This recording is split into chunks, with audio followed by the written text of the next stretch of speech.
means it's a plot to drop the IQ. Fighting amongst each other over rumors that don't like you. Prefer us trapped in melancholy with the wood ones of holly. Suggestions that obliterate to camouflage the folly. Attempted mental robbery, executed sloppily. The hypocrisy, this mockery, and walk the talk with me. Put the hands up to touch the Akasha, cause you know deep down there's something bigger than your wallet.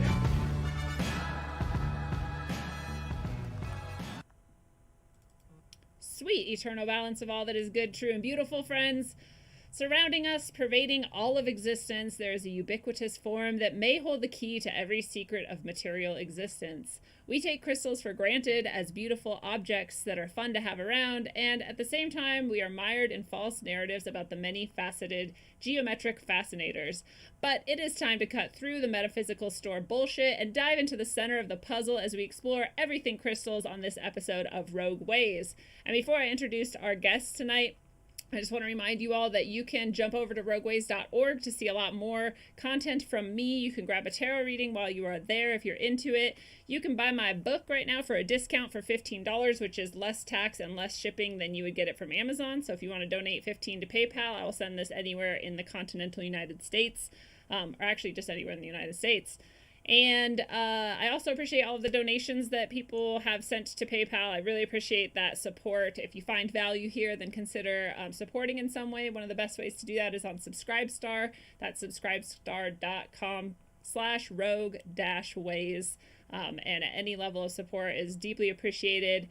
Finally, the podcast is back up and working. It should be. This is the third time I've updated it with Apple because they keep losing the feed. So if you're having issues, let me know because that's the only way that I can fix it. And now let me introduce our beautiful guests today. 3 of my best friends on this entire planet, so I'm very lucky. First, we'll start with Christy Jones. Christy is the tiny human with the giant heart, the solid of foot with the hands of healing, and the anchored soul with the traveling mind. Christy, thank you for being here today on Rogue. Thank you, Lindsay. Awesome to see your face and have you here tonight. We also have Christy's other half, the Wizard of the Hills and the absolute expert on alchemy and crystals of all types, Benjamin Balderson of Odin's Alchemy and Wizard Wax fame.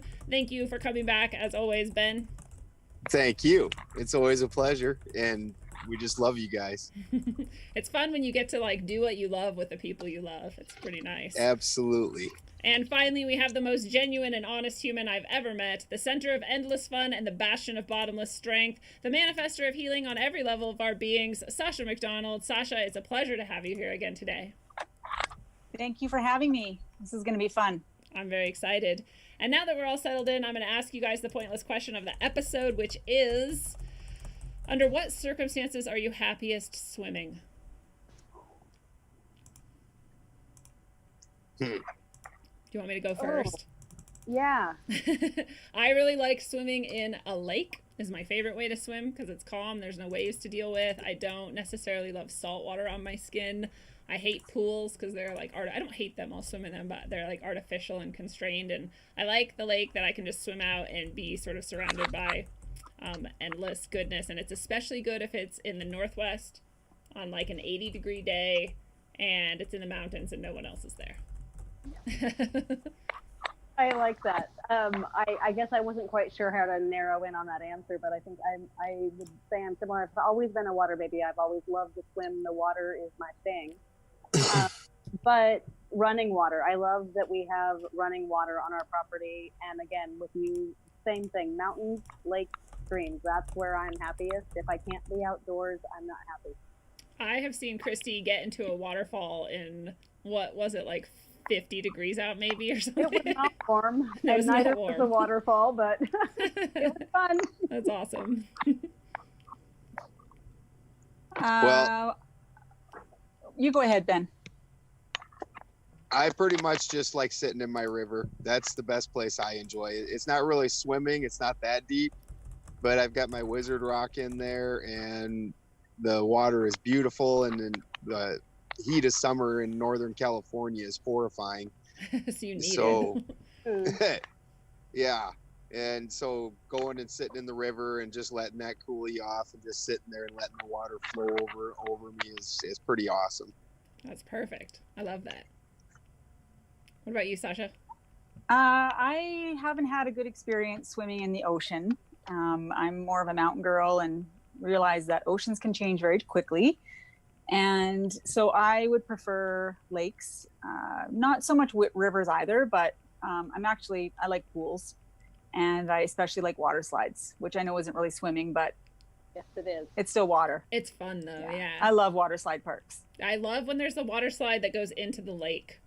It's not like the real water slide. It's just like the short little, fun ones, but those Drop are cool. in. Yeah. Oh, those are fun. Yeah. I've always wanted to go on a houseboat, and then some of them have the water slide that goes off the back. Yeah.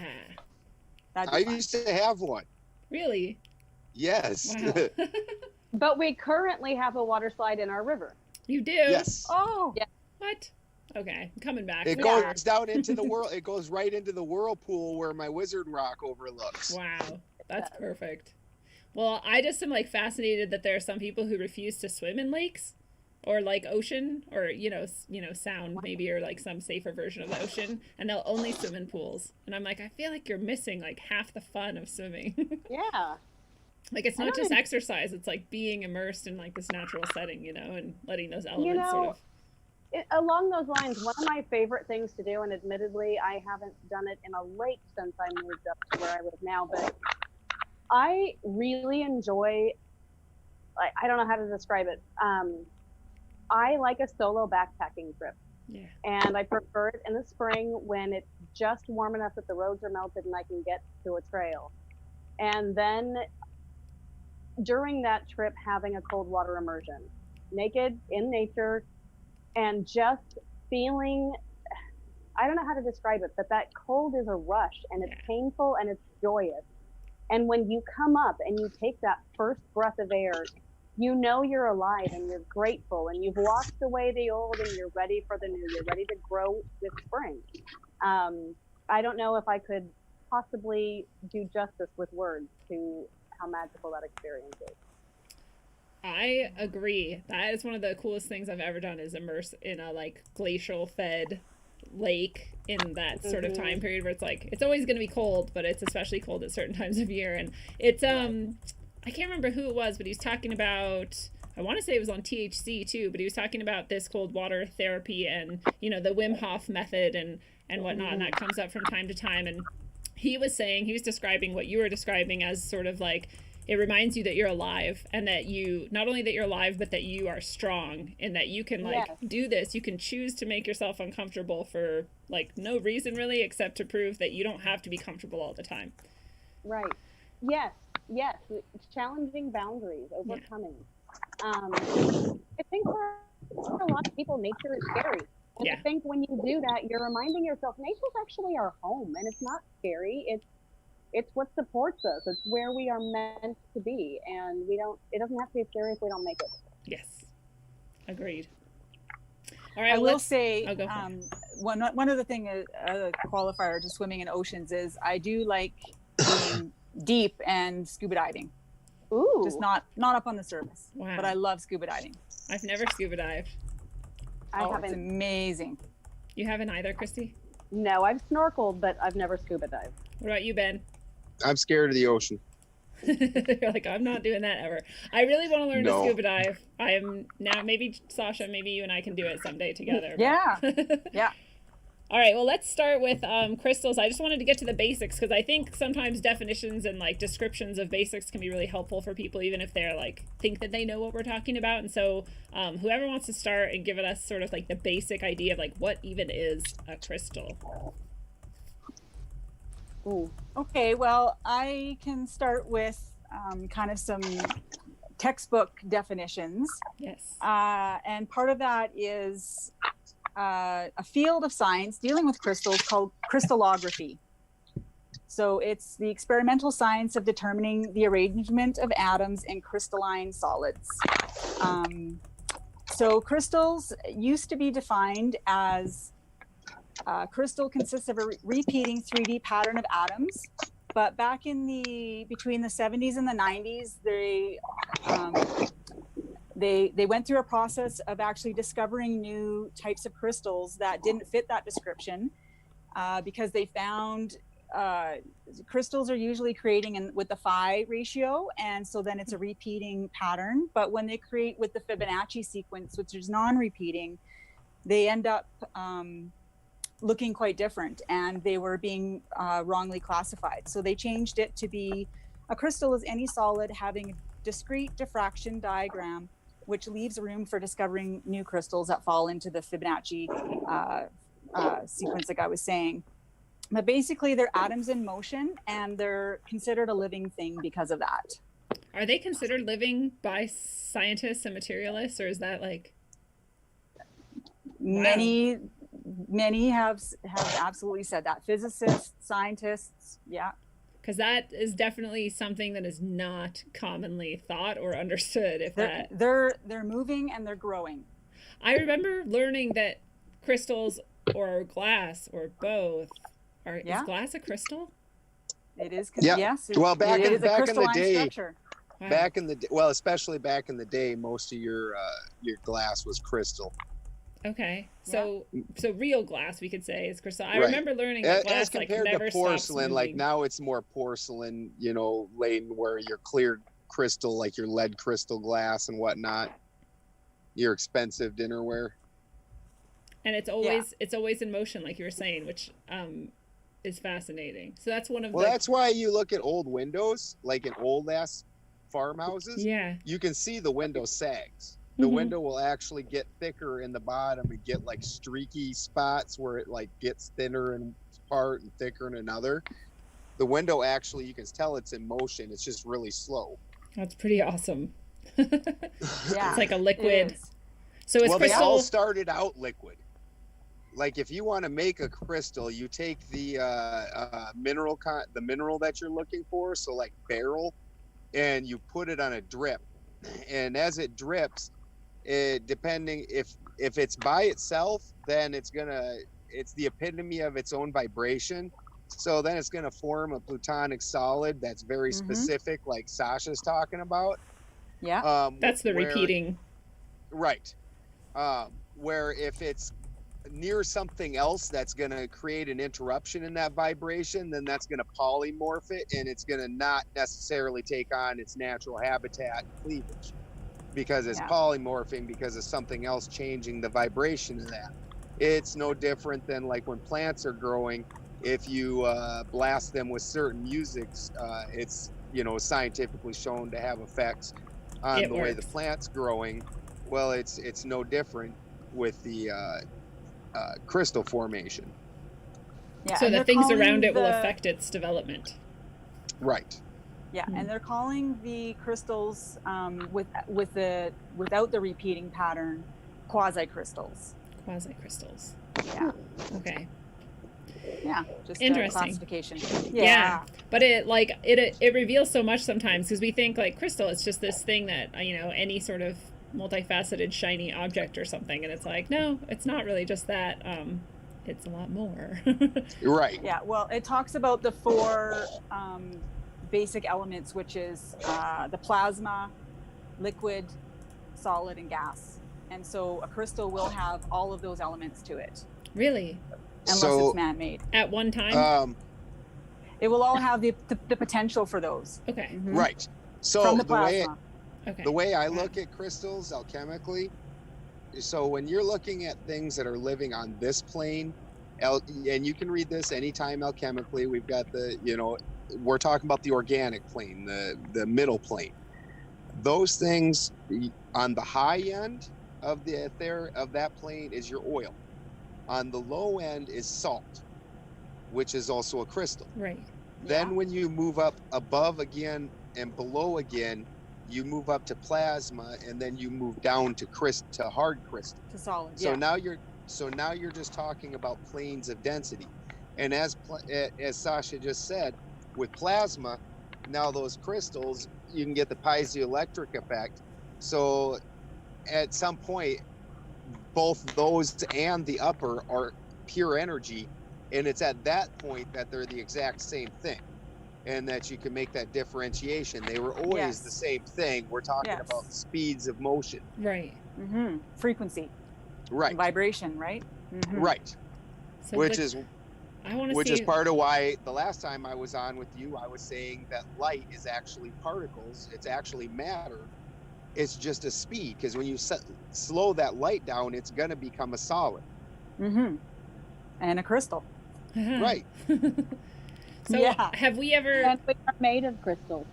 Exactly. This is part of what's blowing my mind. Sasha's been This is what's feeding so... me for weeks. Mm. Okay, so have we seen then, like when we see a crystal, we're most likely going to see it in a solid form. We've not seen like gas crystals or, right? Well, you can see the crystal material in its liquid form.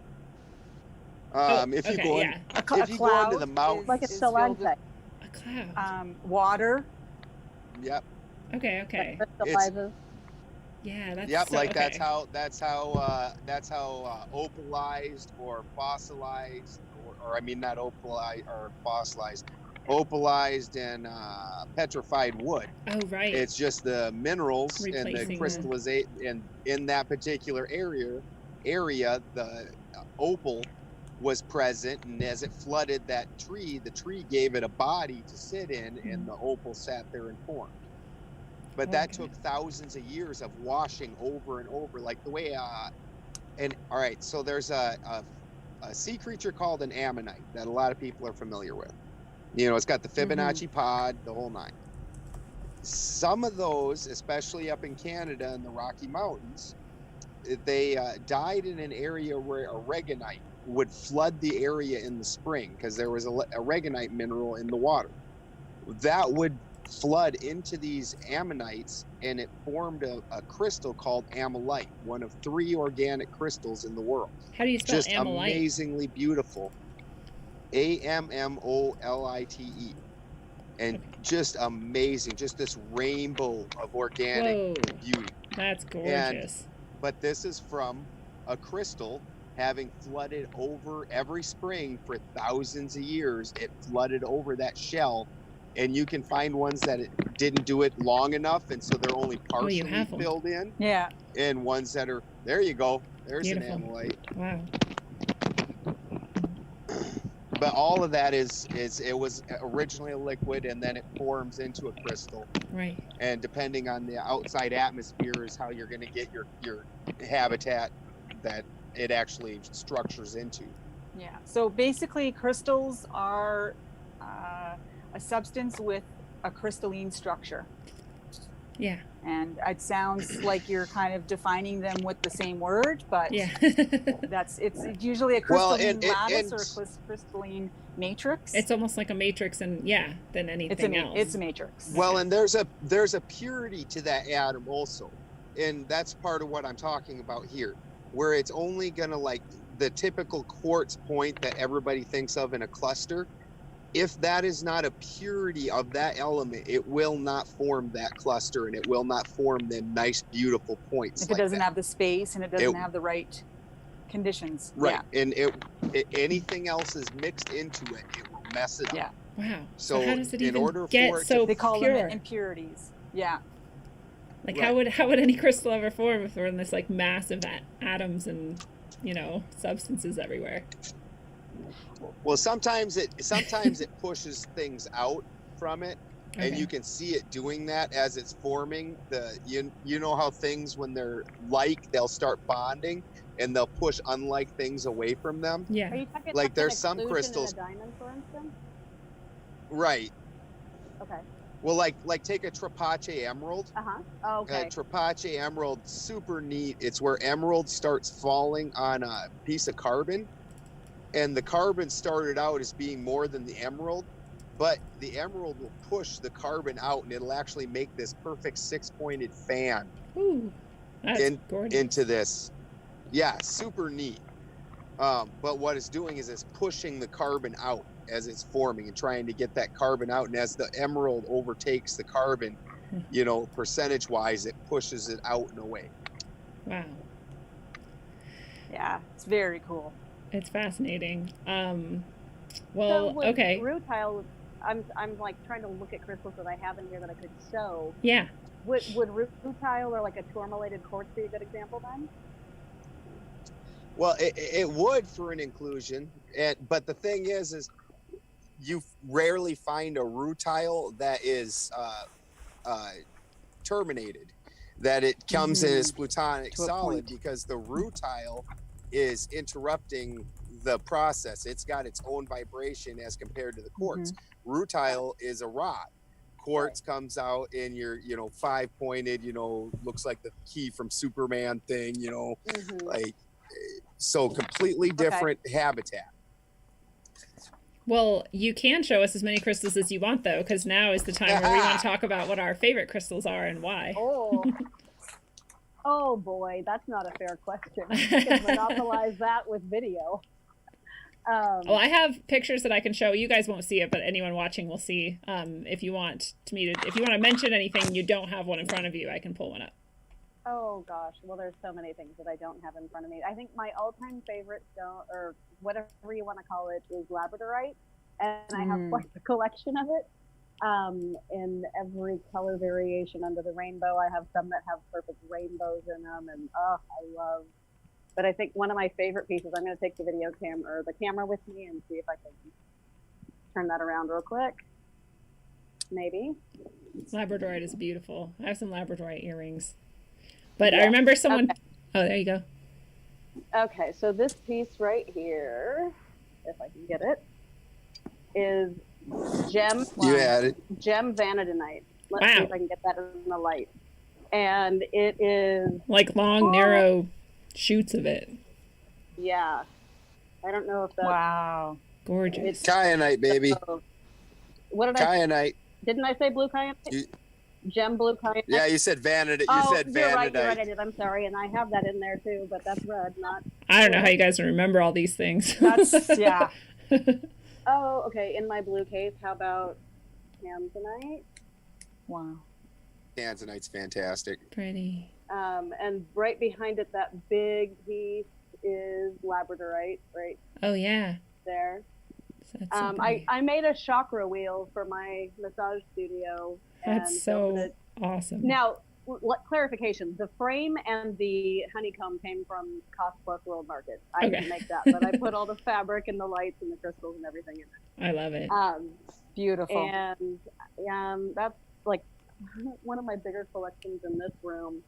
But I think one of my favorite things too is my oh my gosh, made. That was just a piece of wood that was laying on the farm, and I just kind of had fun laying crystals into it. I love it. Yeah, me too. That is beautiful. It's fun. More down here. And then there's like the wheel of crystal. Wow. I mean, and then... Okay, so were you as into crystals? This is just a random question because I know you guys. Were you as into crystals before you met Ben? Were you always kind of like this? Yes, okay. But I wasn't as knowledgeable before I met Ben. I had a lot of really frou-frou knowledge, and I feel like I have a lot more solid knowledge than I do now. But when it comes to the science end of it, he is far more knowledgeable than I am. I think I use them more than he does, but I use them in my work. Yeah. And that is one of my, here's another favorite. What is creedite. that? It's called creedite. Wow. It's super spiky, and I don't know if you can see it very well. That one looks alive to me. Yeah. There's, and I mentioned vanadinite. There's, right there. Wow. Ooh. Typically from Mexico. This is another one of my favorites. I don't have a lot of yellow. Oh, yeah. Bumblebee jasper. Oh, love the stuff. Wow. Yeah. I've never even heard of or seen most of these. Here's a really fun one that is like grape agate or bubblegum agate. I've heard it called all kinds of different things. I think it's also a chalcedony. Chalcedony, yeah. You can pronounce it either way. I've looked it up. I like it's all bumpy. And here, you want to talk about a salt crystal, the halite. I don't know if you can see the square pattern in there. Yeah. That's how that forms. That's cool. That's it. Baby, that's its plutonic solid, yes? Yep. Yes, cube. Yep. Huh, Yep. the white cube. Another favorite of mine, where do we go? Spirit quartz up. Cube is the father, plutonic Mhm. solid, and then the octahedron Random. feminine So there's is the mother. There's 6 or there's 7? 7. 7. Okay. Yep. And is that including the amorphous as well? No. Oh no, that's another one. But yeah, there's That's 7 just the main Plut- ones. Yeah, Yeah. you're right. There's 7. What are they? Yeah, I've got them in front of me. Yeah, tell me. Yeah, Tell you me. go ahead and list them because it would take me Okay. a minute to try and draw those names all out in a row. Okay, so we've got the isometric cube, which can either be cube or a little bit on its side as well. I've got the pictures in front of me. Tetragonal or tetragonal, which is kind of like a rectangle with the pyramids on the ends. Hexagonal, which is hexagon shaped, and it can be capped on the ends as well. Trigonal, which it's a dipyramid, is one of them. Orthorhombic, Mm-hmm. like a prism, is one of them. Monoclinic. Christy got kicked out because she was walking around in her room and it said that she was driving. Oh no! Oh no. Hopefully she can come back in. Oh jeez. You're driving. Okay, so the monoclinic, and that's the 6th, and the 7th is the triclinic. And yeah, they're just all different. Like on the axis, they might be tilted a little bit so that the longitudinal, or because if it's Well, 6, it's the number of 5, faces. The number of faces. Yes, the that number you're of talking faces. about. Yeah. Yeah. And this is what we're talking about here is called the habitat. And the habitat is what form, when it's left to its own, that it'll naturally take. And Okay, so when you you're say back. that as compared to like cleavage is like if I chip a piece off, different crystals, some of them will fracture in a certain way, some of them will fracture in another way. Like Christy's been talking about labradorite. Labradorite's very flaky, so it'll fracture along, in one direction, but it really won't in the other. Okay. You have to cut it. So the way it fractures and all that, these are all different classifications of how you identify crystals. So would that be Good. how you would differentiate spectrolite versus labradorite? Because I can show those two. That's mineral content on those. Okay. Those are both Okay. a feldspar, and a feldspar is one of the ones that's identified by that particular cleavage. They're both a feldspar. They're cousins. Although I do. spectrolite tends to have a lot more density to it also, because Yeah. spectrolite's a lot older than most labradorite. So it's almost the difference, as you see obsidian start compacting down and it gets less translucent and becomes more dense. Same type of effect. And so spectrolite's, that's part of why it's got so much higher of a chatoyancy, which Okay. is the sheen. Mm-hmm. Chatoyancy. Fire, flash. I mean, Yeah. it goes by many names. But Yeah. the technical name for the flash in labradorite is chatoyancy, which is entirely different than refraction or reflection, like an opal. In opal, the shine is right on the very top, and that's what you're looking at. Where like a diamond or an emerald, you're seeing the way the light is playing on the cuts inside of the gem. So it's all different terms for what you're seeing. And with that type, with labradorite and those, it's called chatoyancy. Chatoyancy. It's like a really cool name for it. Mm-hmm. I guess if I have to choose a favorite crystal, I don't have a lot that I even know of. And my first one that I was ever drawn to was like amethyst with quartz on it. And then I have gotten a bunch from Ben, actually, from you guys. And so now I have Boji stones, which I love. I love them. Boji stones are the bomb. They're Okay, so That's cool. what originally drew Do me you to have any you can crystals. show? Wow. Yep, I'm gonna find them. They're under my I'm table. glad you have them because I meant to bring mine and like have them here to show, and I totally Yeah, they're spaced it. under Yeah. my table all the time. And I- moldavite, which is one of the most bomb Moldavite. crystals in the Yes. world. So the moldavite's amazing, but I feel like everyone Yeah. knows that, and the bogies Yeah. I had never heard of, and so I'm like, these are really. It's like you were saying, like the more you use them, they feel like heavier and denser, and I'm like, Right. They and, really. and you can start really getting more of an attraction to where you can feel it in a more physical sense. You're like, wow. you know, Like, whoa, whoa. You're like, Yeah. what is going on? This Yeah. is insane. Yeah. I use them frequently. They're pretty rad, and the So moldavite they is have of a course. mate. Yeah. Ben, you want to talk about that? That they have a mate that they together. So, so what the bogie stones? They're found around pyramids down in. Typically, they're found. They're another nickname for them is a Kansas pop rock. So they grow on like a stem, and they come and find them out in the desert. So they have a male and a female. The male typically is going to have more pyrite in it and such. So that's going to have a lot more pyrite squares. That's the way its habitat is. So you're going to see little square pokies sticking out. So the masculine end of it's got a lot more spikes on it and pokies, where the feminine end is typically more smooth, but a lot of times more colorful. So these two are pushing away from each other right now. Hmm.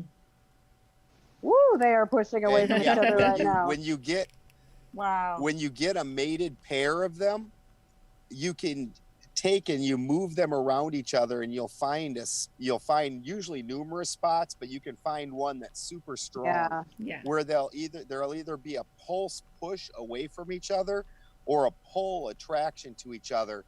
And the crazy thing about bogie stones, and why I originally got into crystals and found them so fascinating, is they don't do it to anything else. They don't do it to other metals, to iron, to anything except for the other bogie stones. And that is mind-blowing to me. Wow. They're fascinating. Yeah. Mhm. Yeah, and I think, I mean, we've said that on this show and other episodes too, but if anyone out there has, you know, two crystals like quartz or whatever near them and they want to play with that, you can find those fields, which I never knew. And then someone mentioned it to me, I think it was Claude, and I went and tried with two crystals I had, and you can feel it just like magnets, and it like kind of blew my mind because, again, this is something that like no one really ever tells you. You're like, it seems kind of See, cool. and it's Like, usually much more mild than other crystals, where bogie stones, even if you're not somebody that's typically sensitive to this kind of thing, bogie stones, it's a very strong physical pulse. yeah. It's obvious. So, yeah, so you don't have to be like, it's not like, you know, like you're like, oh, I called the psychic friends at work. I'm feeling the woo woo. Yeah. Yeah. Like, no, you're like, what the fuck? I just felt that push my hand. Yeah. One of Yeah. my favorite things to show kids, like when we do crystal shows, take a pointed crystal. I don't know if you can, where is this camera, darn it? Ah, there we go. Yeah. Crystal point. And then take your palm and literally don't touch it. Get close to it and draw things in the palm of your hand, and you will feel the energy. Wow, that one is such a strong one. You will feel that project into your hand. This is a really strong. This is tourmalated quartz. It's tourmalated. Yeah. Wow. But you can That's- see how with this one, roll it around a little bit, baby. You can see because this is tourmalated, this did not terminate in a natural termination. No, this is. So you tar can or see this has ground. been shaped. Yeah. And so while I love tourmalated quartz, it's one of my favorites actually by far for crystals, for just things to carry. Because of that tourmaline in there, and you can see those tourmalines come out in like a more of a round rod, it's not an actually terminated quartz. Yeah. I want to come back Oh. to that idea of shaping them and stuff, but maybe a little bit later. Well, oh, That's cool. the same thing, but in a sphere. They shaped it into Okay. a sphere. Yeah. That's neat.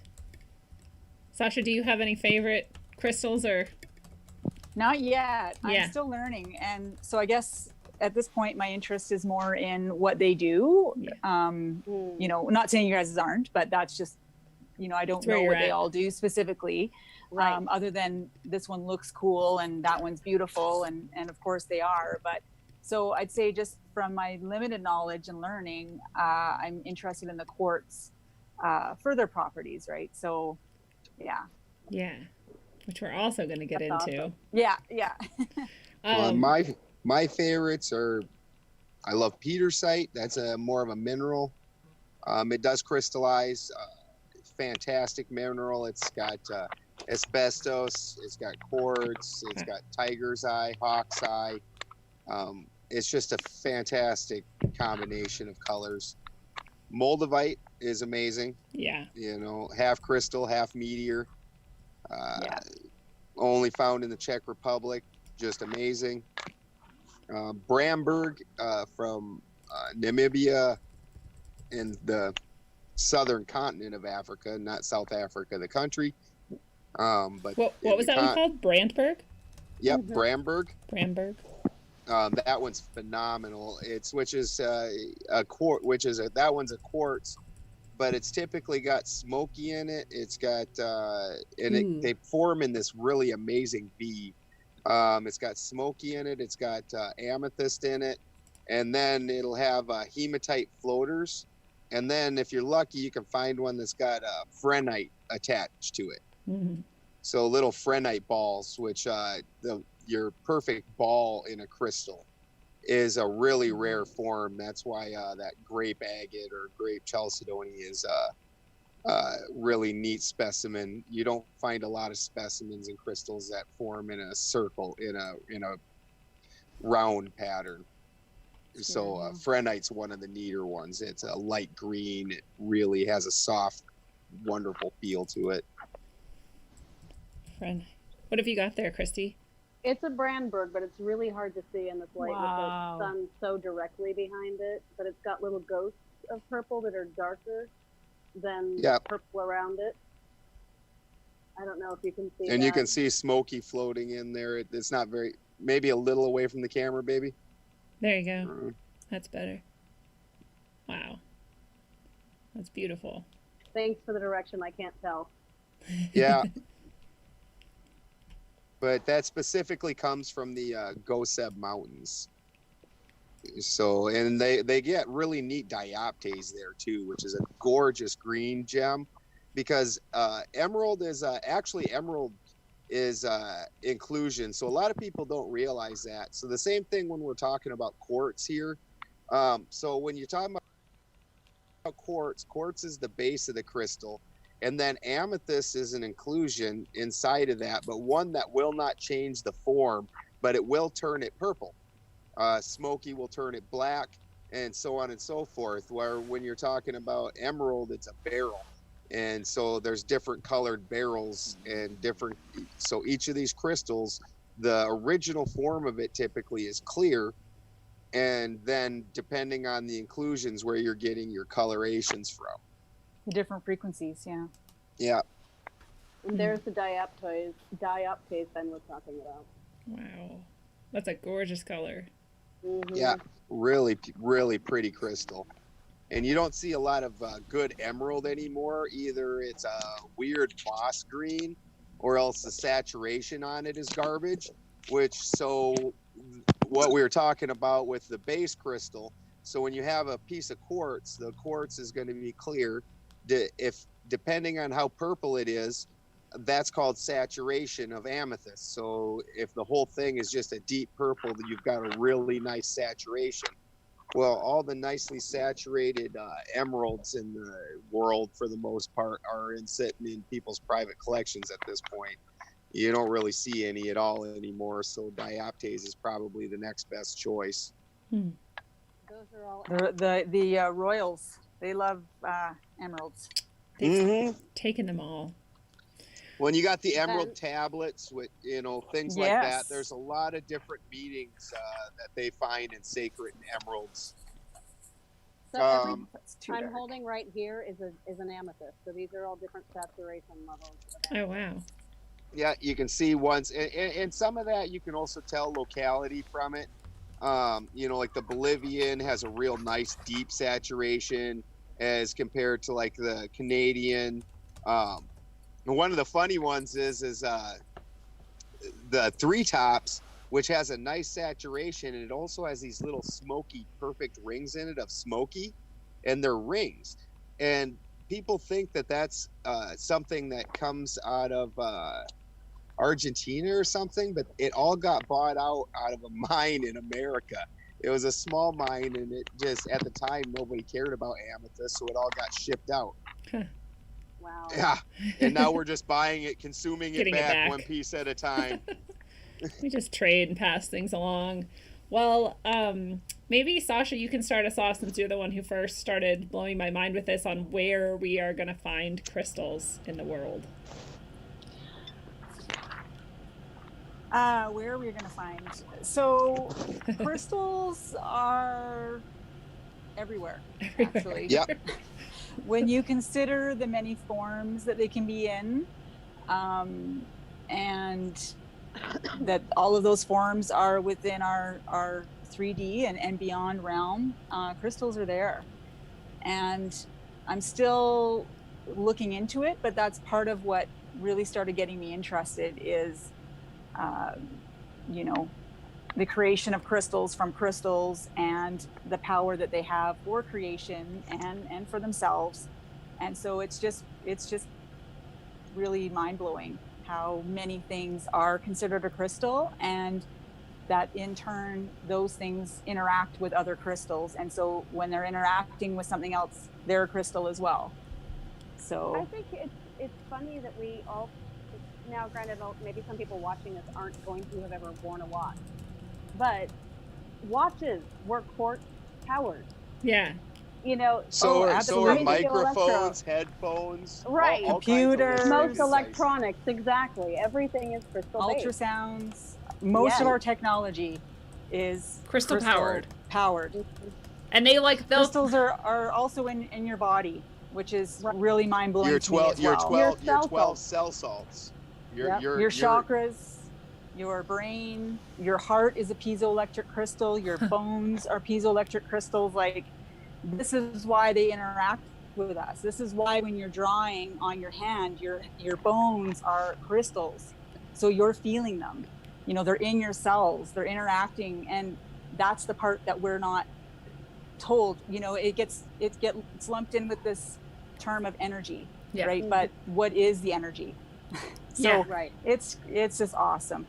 Yeah. I mean, you were like listening it to me one day and you're like, literally like your heart, your eyes, you're like, whatever, all Yep. these things. And I was just like, dude, everything is Well, crystals. literally, Everything is crystals.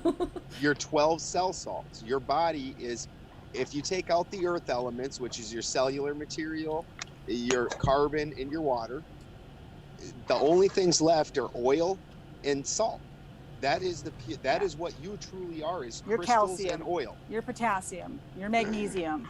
Yeah. Yeah. It goes on. That is the yeah. purity of you. If I put you through the fire, that's what's going to be left. So this is the And this is these one are of the same things of what crystals are made of. Yes. Yeah. So it's not just this cool, geometric shape in your hand of a rock. Yeah. It's the same ingredients of what's in that, which gives it the frequency, which gives it its power, which gives it the ability to do its work, is the same thing what's interacting with you, and you're using the same processes to do your things. Now part of the difference in when it's inside of you as compared to when it's sitting there. So when it's sitting there, it's in its epitome.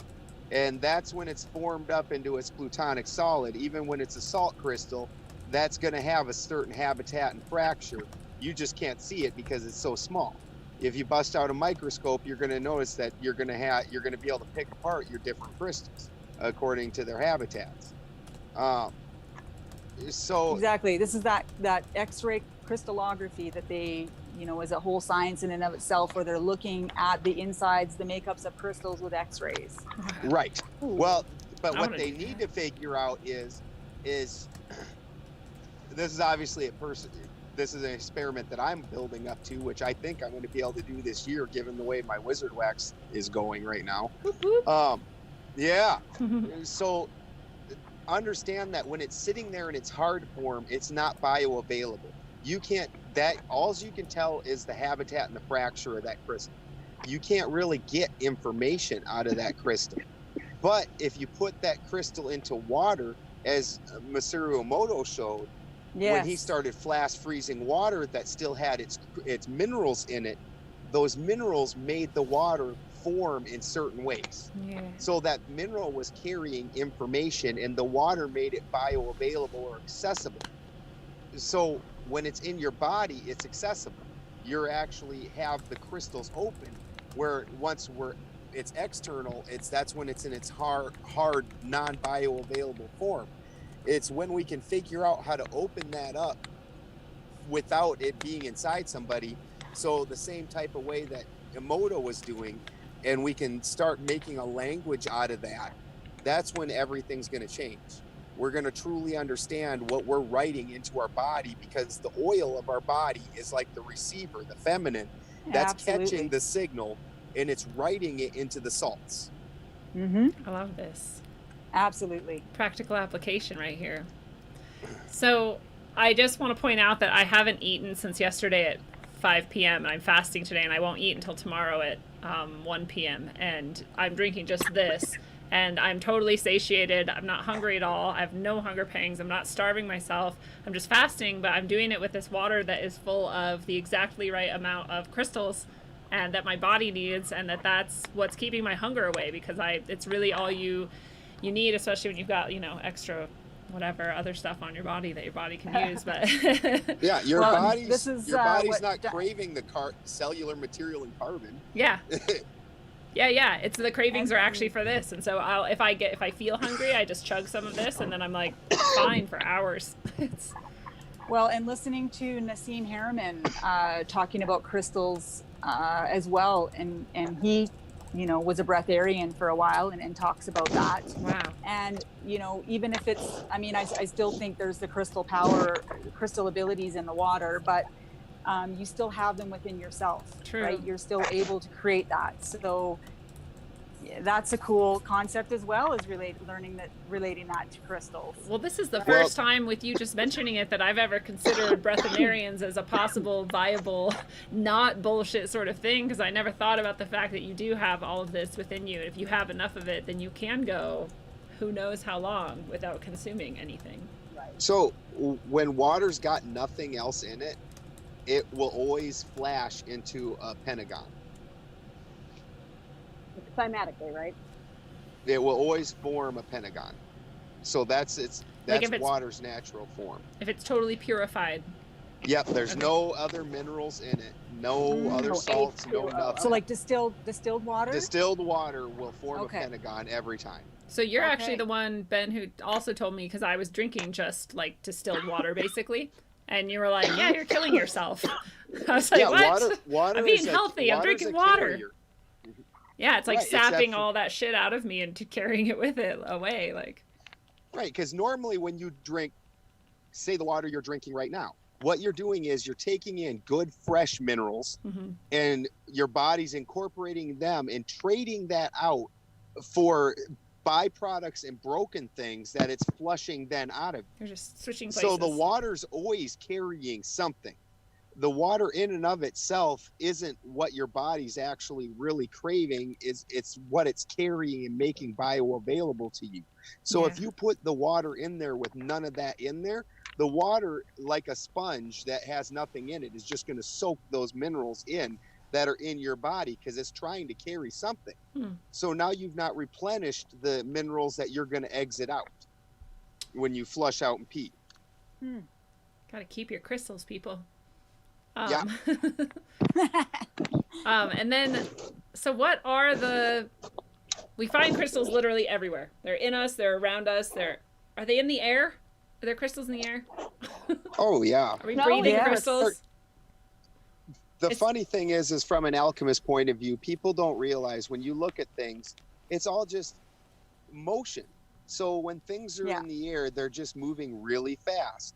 At the crystalline level, they're moving extraordinarily slow and stable. They aren't hardly moving at all.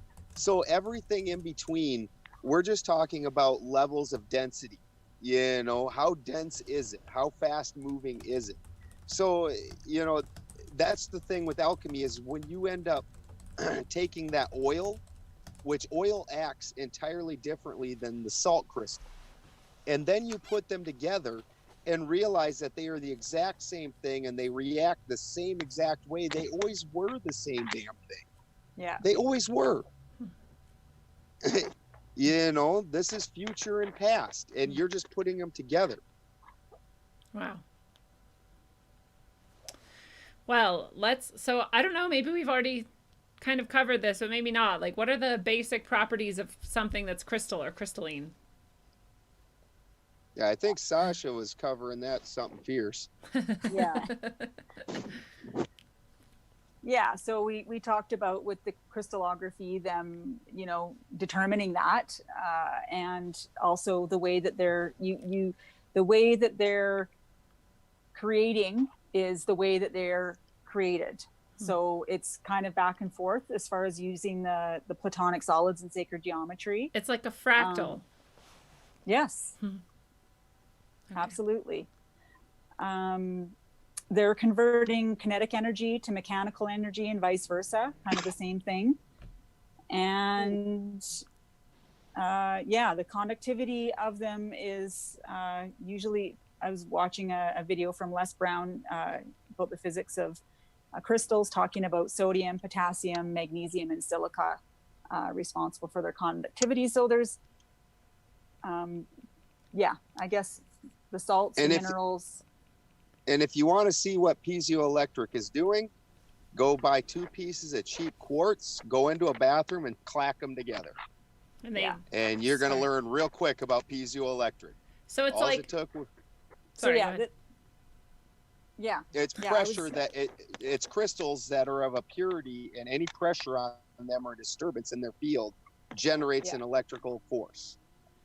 Yeah, so that's, some of the functions as well, like the piezoelectric, and they're talking about it's the separation or the breakage of the bonds that's holding them together, and it releases the charge, it releases their energy. And then you're going to get a spark, you're going to get light, heat. You know, there's quite a few different things that a piezoelectric crystal, like a quartz crystal, will give you, even if you compress them. Okay. It just seems like the possibilities with this are endless, but we're going to get into that. So, So I guess that also kind of attacks some of the functions of crystals, right? They're, like you were saying, they're conductive. Yeah, so I'm going to go kind of a different route with that, if you don't mind, real quick, and I'm kind of hope that everybody jumps in with me on this one. But so as a body worker and an energy worker, I use crystals with my clients all the time. And one of the ways that we don't realize is, if we're going to go back to resonance, vibration, frequency, all that stuff, emotions are very, very dense, and they are a vibration and a frequency. And our body is so adept at storing trauma, storing emotions that we don't deal with in parts of our body, and they come back and they visit us later. There are so many theories out there about it. One of my favorite massage techniques would be craniosacral therapy and somatoemotional release. Myofascial release techniques oftentimes deal with emotional release too, but I like to enhance the therapy by putting crystals on, around, near people as they're willing. I've never had anybody turn me down, but it's been amazing to me how profound that has been. And I think one of my really formative experiences with that was early on. And I'm going to go grab this piece because it is my workhorse, and go figure, I think. No, it's here. Okay. This piece of rose quartz has been a savior for I don't know how many people, and it's just a little palm stone. And I will never forget putting this into the palm of a gentleman who is a big, strapping, tough guy, and not the kind of guy you would expect to be into crystals. And when I put it in his hand, I told him what I was going to do. I told him I was going to put the crystal in his hand, and he kind of looked at me like, yeah, you woo-woo chick, what are you going to do to me? Right. And I put it in his hand, and he goes, oh my God, it took it out of my arm. And I said, I know. And he goes, no, you don't understand. It took it right out of my arm. I don't have that anxiety. I feel good. I said, I know. And it was so shocking to him. And the fact that he actually felt that energy leave, that's pretty profound. Yeah. But rose quartz, the energy of that matches love, self-love. And it helped in that situation to assuage his anxiety. He was going through some pretty challenging stuff in life, and that gave him some peace for a moment. He was able to match that frequency in his body. How that works more scientifically, I can't tell you, but it has to do with frequency matching and frequencies that can balance, frequencies that push, frequencies that pull. That's my really knowledgeable science mumbo. That's your direct application and experience, which is very valid. Total practical application, exactly. Yeah. And so it's hard to find. It's kind of hard to find proof of why or how it works, because there's pretty much, and that's one of the other questions, but all you're gonna find is that it doesn't. Yeah. Or that it's woo-woo stuff. But my thoughts are it's interacting with the crystals within you, right? And so your thoughts and all that, maybe they are generations of crystals, and that's how they interact with each other. I love that. So it's I don't understand how the two worlds have never collided, because there are answers. So you can actually take and get a what's the radiation meter called? Oh, the Geiger. Geiger counter. So you can take a Geiger counter, and that's part of how you identify certain crystals. Wow. Is all crystals give off a radiation, every single one. And so that's when we're talking about your auric field. What your auric field is your overall radiation. And then each part of you, when you're talking about chakras, that's where it's a radiation of a certain point. And then when you take the overall mix of that, that's your auric field. So when you take and introduce a crystal, which, as I've talked about, especially one that's like a pure one that's formed a plutonic solid, you're talking about a vibration, a radiation that you're now putting into your auric field where you have crystals. So depending on what's going on with you, and this is going to be a subtle thing typically, it's going to slightly change your aura and your field and the things in your body. Now, if it's something that your body wants, a lot of times you'll be drawn to it and you'll glom onto it. And but this is a very scientific thing, and it's all based off of the radiation. Certain times you draw in certain energies, like when you get up in the morning and you need to go out and stand in the sun and you feel energized by it. What do you think is happening right there? You're drawing in radiation. Yeah, true. Well, exactly. And that's the thing. I mean, it's looking at the sun as a crystal, the moon is a crystal. These things are all affecting us. Yes. So there is a scientific explanation. For some reason, people don't use it. It's all based on the radiation. For some reason. Radiating off. For some reason. Right. It just makes no sense to me. I mean, we are taught, not necessarily taught, but we are definitely encouraged to look at crystals as woo-woo bullshit that we should just abandon. Anybody who's like trying to use crystals or whatever is some like hippie freak that doesn't understand science, when in reality, all the things you guys are describing are very scientific and material. And often the proven. Scientists know this because they're running all their instruments off of it. And and using it the way it's being used is the electrical signal is being ran. You guys, come on now. Stop! The electrical signal is being ran through the quartz crystal, and the quartz crystal is aligning it and changing it with its field. So this is a very similar process to what you're talking about, putting quartz or whatever crystal into your field and changing the alignment. Crystals are a very solid, stable structure. So anything that's wild, they will bring into alignment with themselves. And that's the way it's actually used in science. Exactly. They're using it for all of their technology, but they're trying to get us to believe that it's like this worthless woo-woo bullshit. Yep. Yeah, just a shiny, pink, smooth rock in a store that costs $3.50. Yeah. Right. Yeah. Pretty. You're not going to walk into a metaphysical store and see a motor set up on a quartz or have one, you know, glowing or any use Yeah. to it other than it's just been polished and it's smooth. And and there's still a use to it. It's not saying there's no use, right? Yeah. You're still going to pick it up and you're going to, you know, have it take your anxiety. And obviously there's still amazing things about it, but They're not going to necessarily be promoting any of that anyway. They're just like, here's some pretty stuff. Buy it. and Well, in and my the people research, in the metaphysical there's- stores don't know anything. Yeah. That's part of the problem too. It's absolutely. And I mean, how would they, you know, when you've got books and all the books are about is just the names, the colors, where they're from, you know, maybe, you know, 16 different possible properties that somebody just, you know, as far as you know, could have made up in their head. It's kind of, you know, and 10 of them all have the same overlapping things, you know, page after page, which still has its benefits, learning the names and where they're from and everything, but it's not the whole entirety of their beauty and their amazingness that I never really realized. Yeah.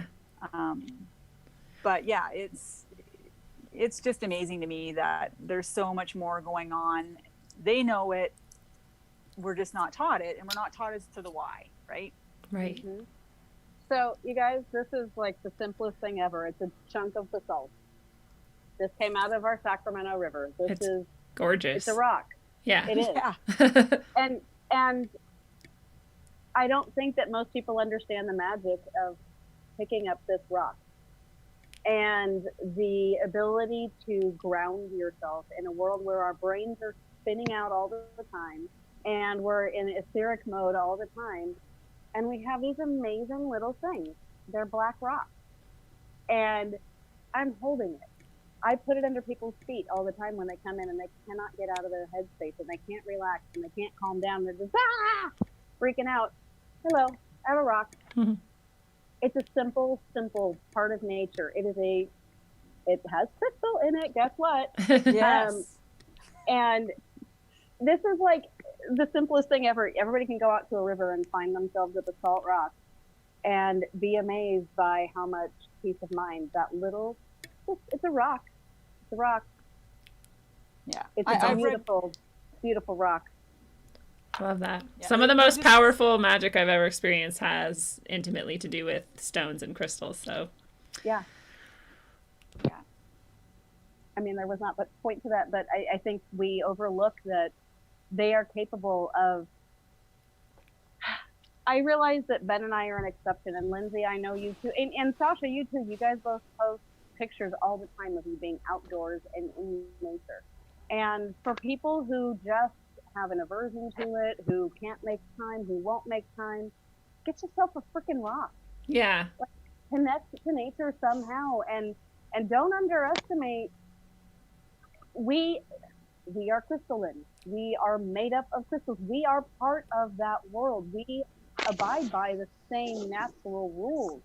I don't know why we somehow, somewhere along the way, decided that nature was evil and bad and it's out to kill us. We've survived in it for millennia. For however long we've been around, we've made it. Stop acting like nature's the enemy. Nature's actually our Everything home. but like the last 40 years. Oh, It's the cure, in fact. yeah. Yeah. Well, this is Well, another. You go ahead. I was telling Lindsay, and what I liked about this is, you know, learning about this and learning about stones and rocks and crystals kind of gave me new insight into what they were really talking about with the Stone Age, right? Mm. Yeah. Oh my gosh, yeah. Right? Banging Yeah. some rocks together. Well, Absolutely. yeah, it's Well, not and like these things just showed up 100 years ago. They've been in Right. the earth, on the earth, around the earth, in our sky, in our bodies In our jewelry. since the beginning. Yeah. Exactly. Yes. Well, Yeah. and personally, okay, so like I know some of the other people that we talked to has been it some of the other shows that we listen to have been criticizing like cavemen and shit. Yeah. So why is it better that I took and cut down a whole bunch of trees to build a house when I could just like shack up in a cave, and you're consistently touching the floor and the walls? Wouldn't of that the be earth. rad? You're That's what I consistently want. grounded, and you know, inside the cave, whatever temperature you set, as long as you put up a front door system or a windscreen up front, that's pretty much going to stay there. That's about as insulated as it gets. I'm not sure where the problem is here. I'm like, I need me a good Yeah. cave. I've been like dreaming. I'm like, how do I You get know? my house on the ground? How do I like replace whatever we're like separation with just like some concrete so we can just be on the ground? Like, I want that back. Right.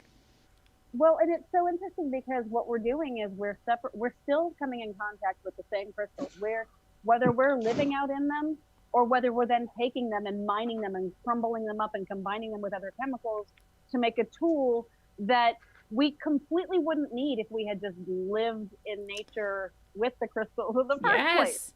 Well, that's what I want to really talk about is like, what could we possibly be missing because we're not just doing, you know, the natural, like, you know, immersion, like learning what crystals can do for us. For example, like, what if you could take a crystal and like break it in half or something? Maybe that's sacrilege, I don't know. And then like Sasha takes one back up to Canada with her and I have one here, and we're like, okay, at like 3 p.m. on Monday, let's both sit here and like hold our crystals. Like, can we fucking communicate easier? Because I know we can already do it without the crystals. Right. Yes. But can we do it easier for like holding them? You don't even have to have had the same, you don't have to have had the same rock. It can communicate with a rock with the same structure. Properties or whatever. Wow. The same crystal. Yeah. With the same, yes. Because we talk about that a lot on this show. Like, absolutely. what, you know, because we're all like, well, I don't want to go back to the Stone Age and like not have technology. And I'm like, I think everything we've ever done, we can do without all this bullshit. Like, Right. I don't And think then literally. we have taken around these other people had this equivalent of technology without doing it so harmfully. Yes. Yes, exactly. A much less harmful way if you can do it that way. Well, and it's so funny to me because this is really kind of the crux of where I'm at in life is coming out of that and into where I'm at now. But this world of made up rules that we succumb to when we were taught from a very young age that it's this way or that way, and again, like we're in a time now where nature's the enemy for most people, and society and progress and industry and commerce are what really are supposed to be important. And the more I pull away from that, the more I'm like, I don't care if I live in a cave. I really don't. I would prefer to live in a cave. And yet I guarantee you 99% of the people I know would have a coronary and think I have lost my mind.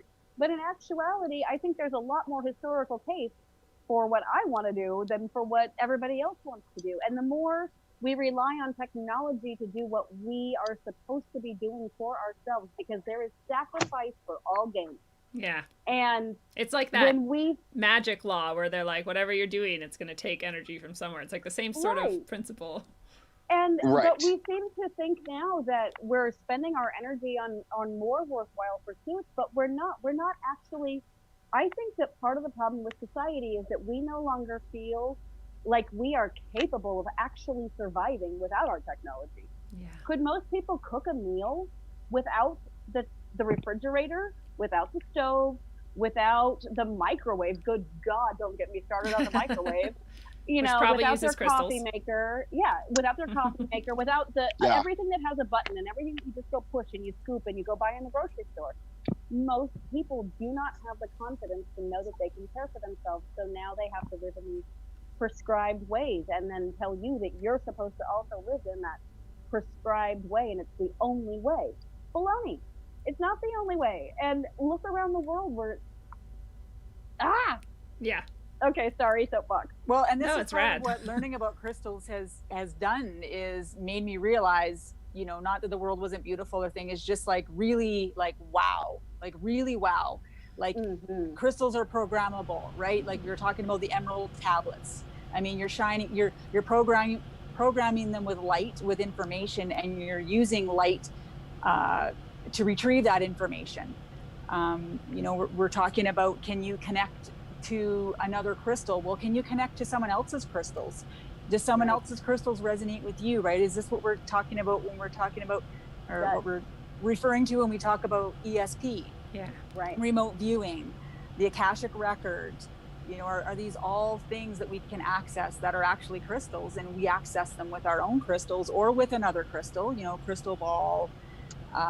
You know, what kind of technology was using crystals? Were star forts a type of a crystal sacred geometry form that used some kind of a Yeah. technology, either as a weapon or a defense or you know, whatever it was doing. Yeah.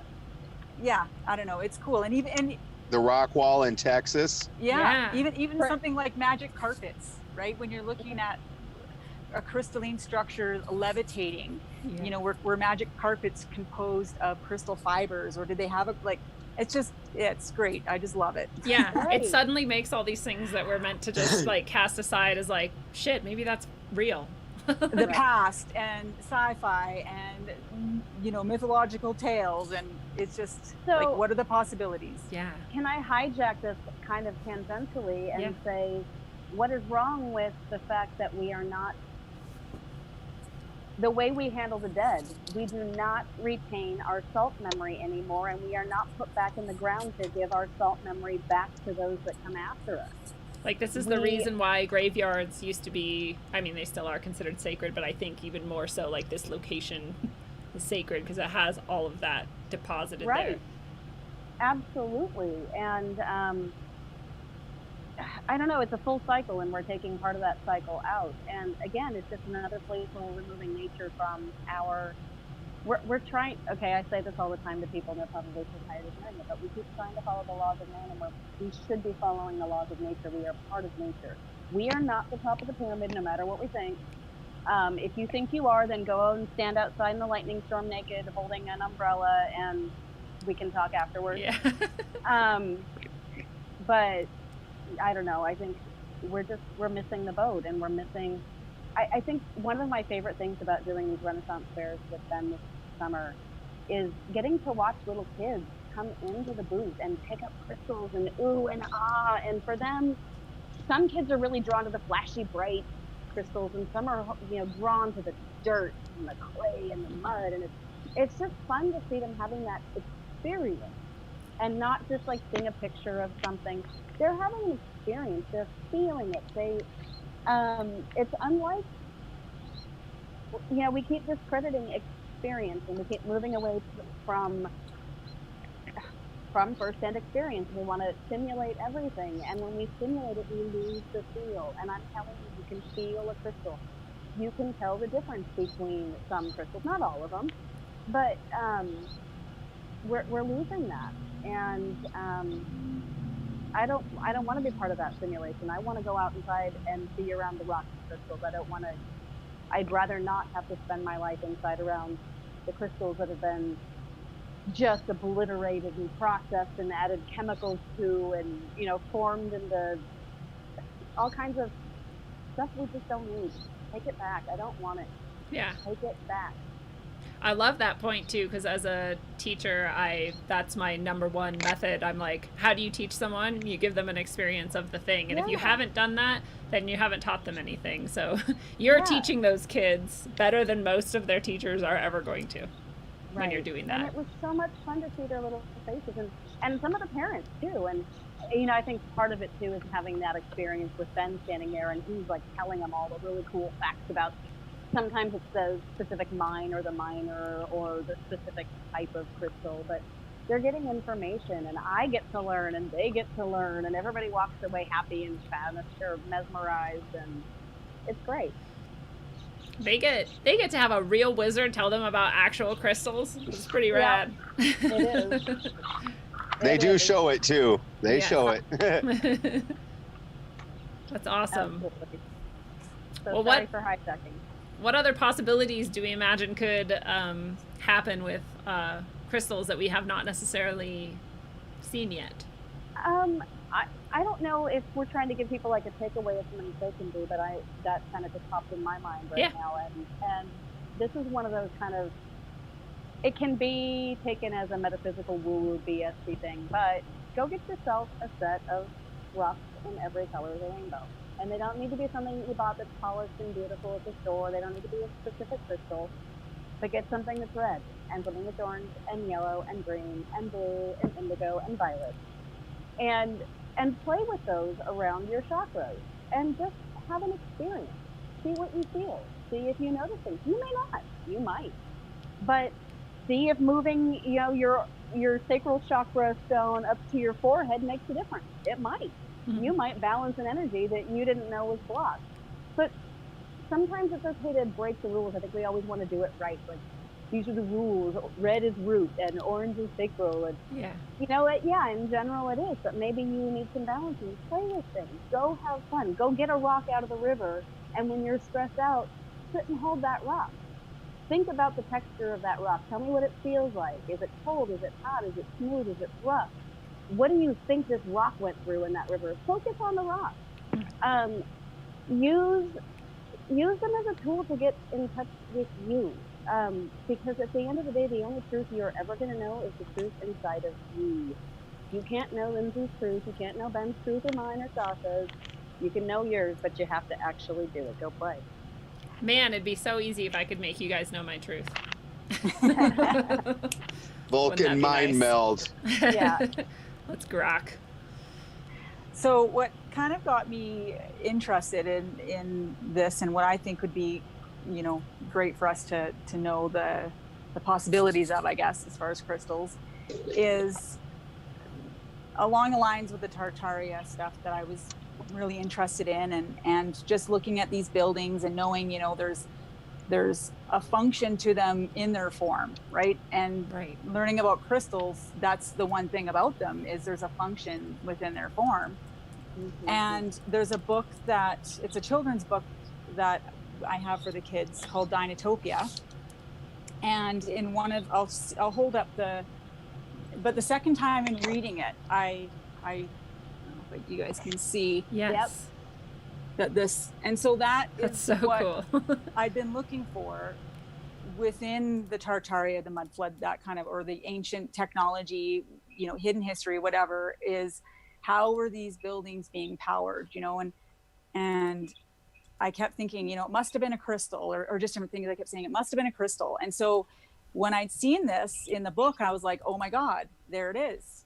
It's a crystal. And they actually have a movie, like a mini series about Dinotopia as well, that really is all set up around the crystals, which they call sunstones. And it powers the whole island, and the main stone powers and regenerates all the other stones. And this is just what powers everything.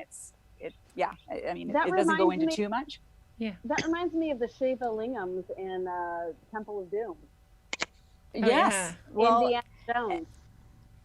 it's in a lot of our pop culture, right, as well. But you know, along those lines of this crystal technology power, you know, powering the crystal grid, and that's something, or the matrix, and it's something I'd heard about from different things before.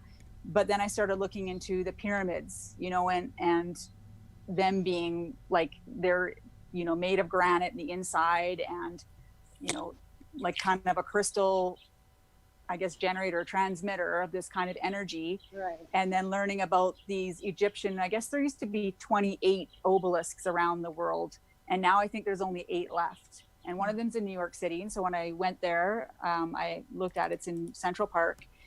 And then because it's made with the same crystal, the same granite, it's a receptor to that. So it's kind of like the idea that the pyramid was powering at least these obelisks, or at least these power plants around. You know, of course, part of the story is like they brought it over in 3 ships, this massive obelisk, and it went over across the ocean.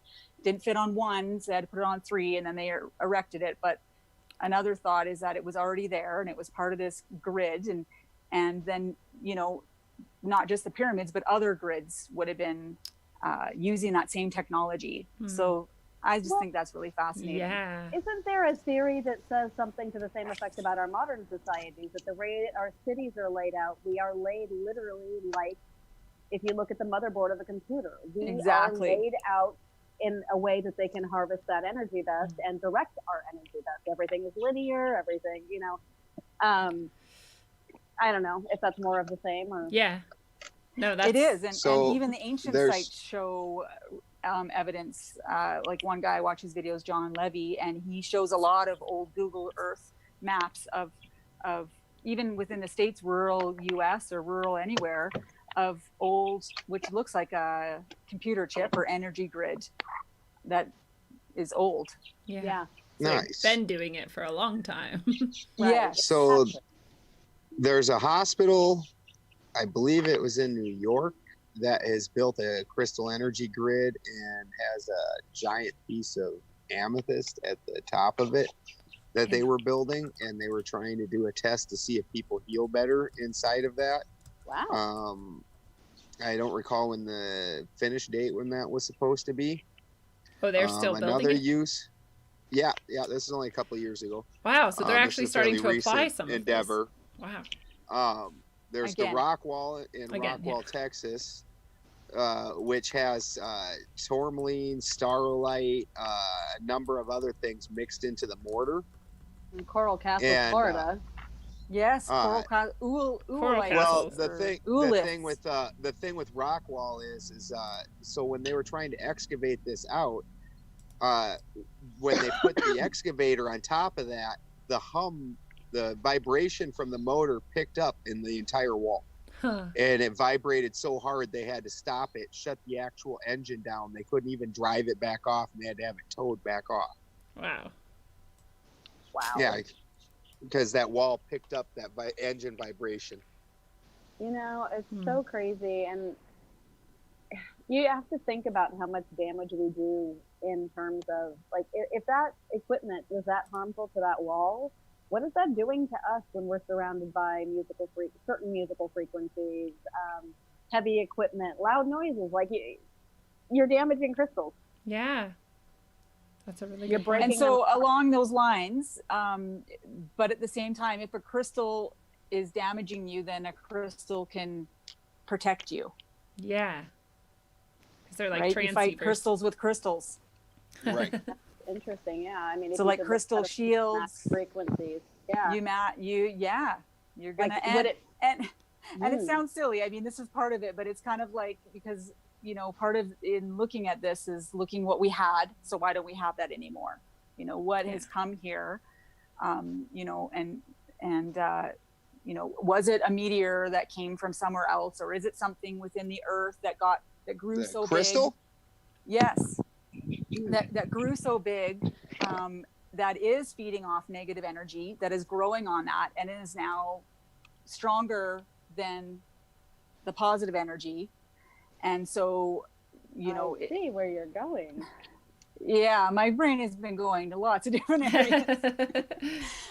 So, it's kind of this idea to, when you're looking at, I was really looking into, do crystals compete for power?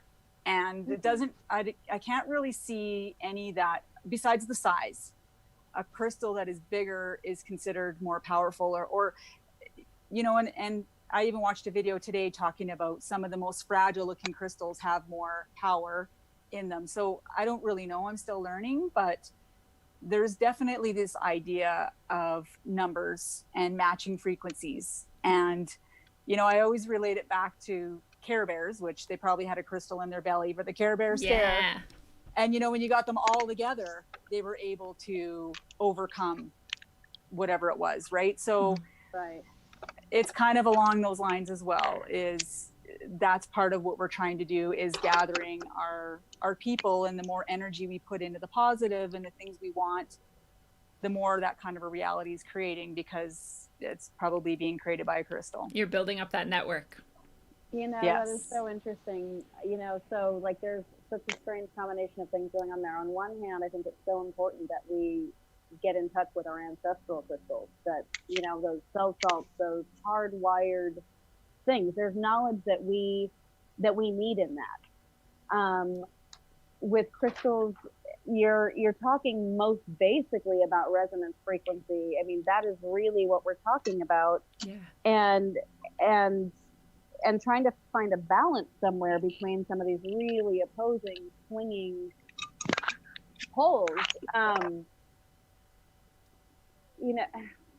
that is so profound. And then turning that into the, internal sphere of how do you control that. And I think, unfortunately, that you have to destruct before you can start to form that plutonic solid again, in the sense that you have to go in and face those fears and conquer them so that you can emerge with true positivity, and not just that insecure positivity. Like, if you get my drift. Yeah. There's real, genuine, like, oh, I've done the work and I've gotten where I'm at, and and this is positive. And then there's a like, I just want to think that it's all pink lemonade and happy sparkles and unicorns today. And if I only look at that, then that's all I'll ever see.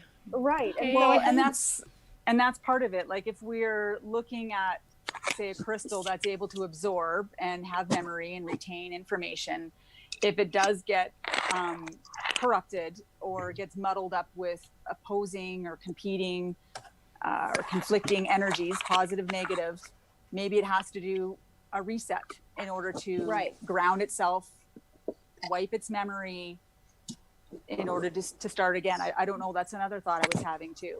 You know, I actually had a friend, and he is definitely more on the metaphysical side, so I will throw that right out there as a disclaimer. But his thing, like, he had crystals all around his office as well. And if somebody would knock one over, he would just be like, yep, you just reset it. And it's funny because I often really kind of felt like that might not be so far from the truth. Like, sometimes you just get a good whack, and you're like, oh, okay, here's my bearings again, I got it. I don't know if there's any actual proof or basis to that, but there were definitely times I felt like sometimes that was exactly what happened. It's like something took a fall, and like all of a sudden it's fixed again. Yeah. You know, smacked the back of the TV. So as an alchemist, if I want to reset something, and this even applies to like crystalline structures, what I'll do is I'll re-liquefy them and put them back and turn them back into their liquid form. This applies to most things. Like even take gold, you've got to smelt it down, turn it liquid, pull the shit out of it, and then you can recrystallize it once it's reached its purity. So would, and I was thinking that too, as far as the earth being a crystal, would it, and earthquakes and that with the piezoelectric, like, would that be a sense of a resetting, with having the ground go liquid? I think the piezoelectrics is what causes earthquakes. Yeah, I think so too. Because outside of, you don't hear mainstream science. Eric Dollard talks about exactly. Before an earthquake happens, it moves from a direct current to an alternating current. So it moves from a more of a streamlined cycle into a bouncing back and forth.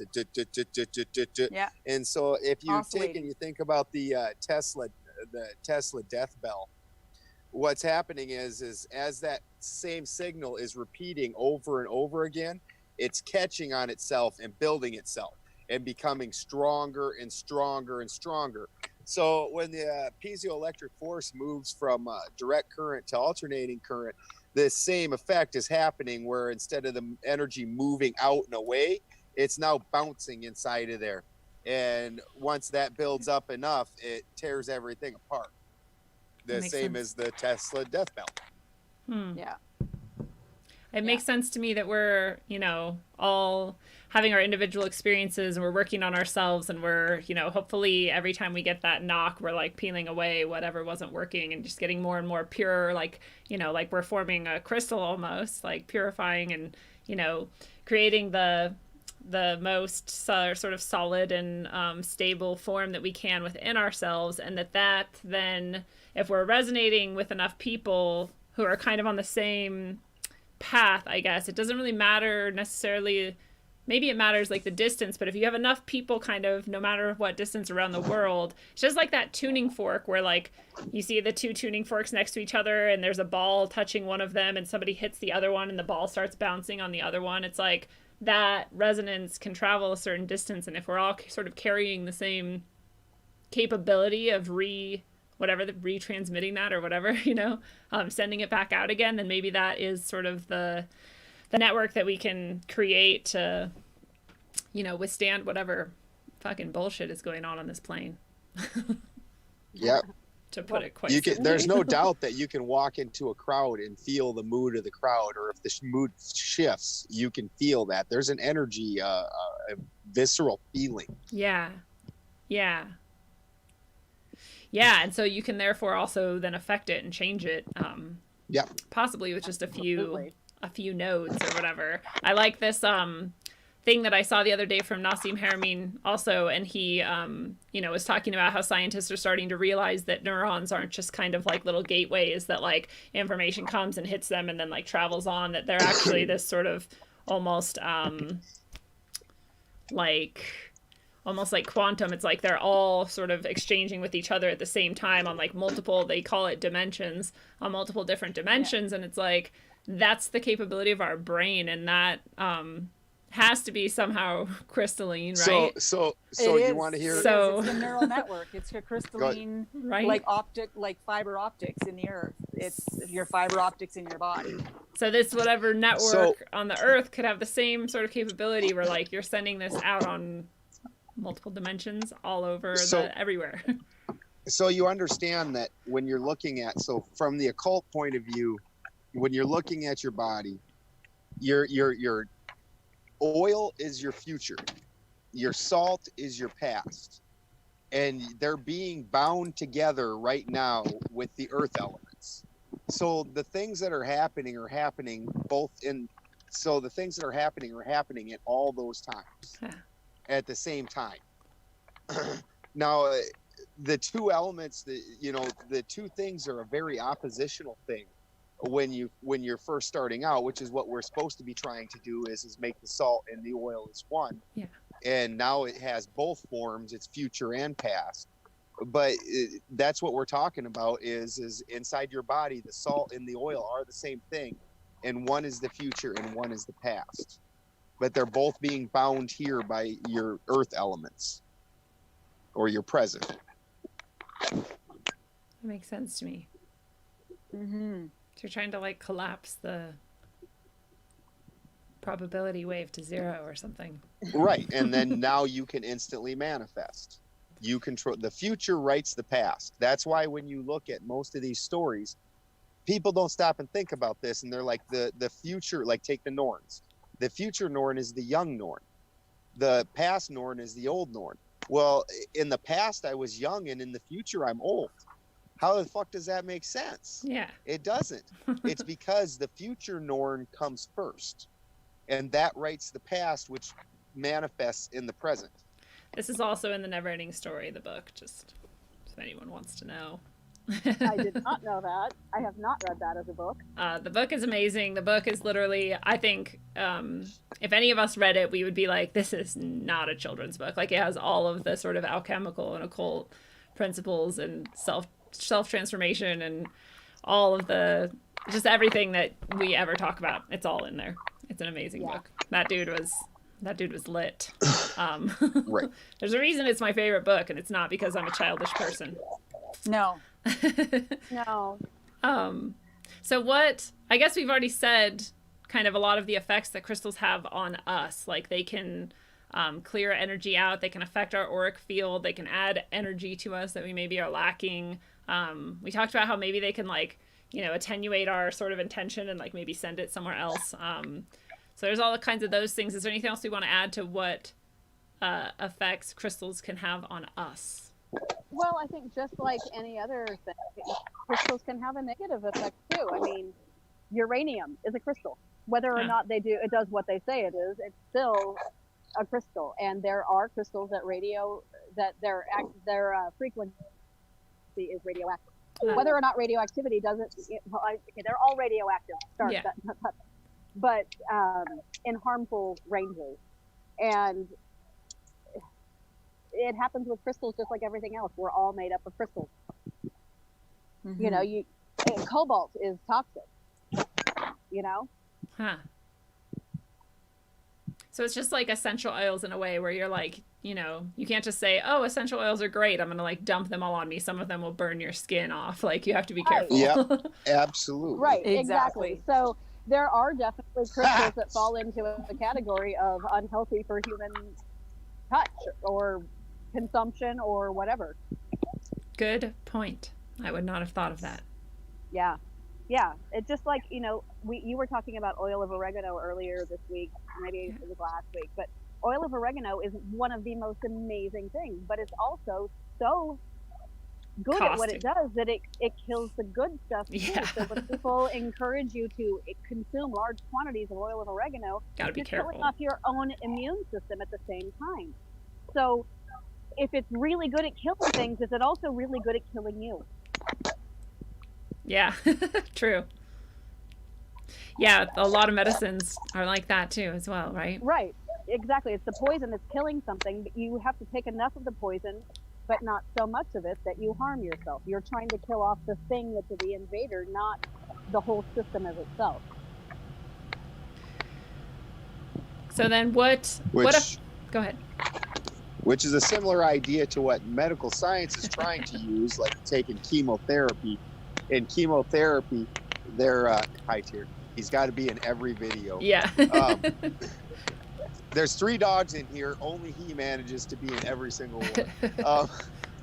So in chemotherapy, what they're assuming is that your body's tough enough and will rebuild, and that they're going to kill off the bad cells at a faster rate than the good cells, and that your good cells recover. So that's where they're saying that the benefit comes from. So it's a very similar vein. You can always see where medical science is kind of twisting what nature does, and not really, they're trying to give you something they can profit off of, but it's still, you can't escape the way things work. Mm-hmm. Agreed. So then, how do we affect crystals? This is my personal opinion, and it's not based on fact, but Yeah. my understanding is that the crystal has a more stable, the crystal's more stable than we are. And it's not that we don't affect it, but I think the crystal has more effect on us than we do on it. We have so many things going on in our composition, whereas a crystal has one thing going on in its composition. It's basically would be incredibly difficult for us to affect a crystal. Correct me if I'm wrong, Ben. No, that was beautiful. This is something that when I start doing these tests is something that's gonna a question that's gonna be heavily addressed, because we've got 12 cell salts, and those 12 cell salts are each gonna have different stability. So you're gonna have 12 stabilities, and the same as with your oils, the way your 12 oils separate is according exactly to stability. The first one is the one that vaporizes up first, all the way on up through 12 levels. The bottom's going to be the same with your crystals. So your least stable crystal is going to be your first one that falls out. And that crystal is going to be the one that's the most susceptible to change.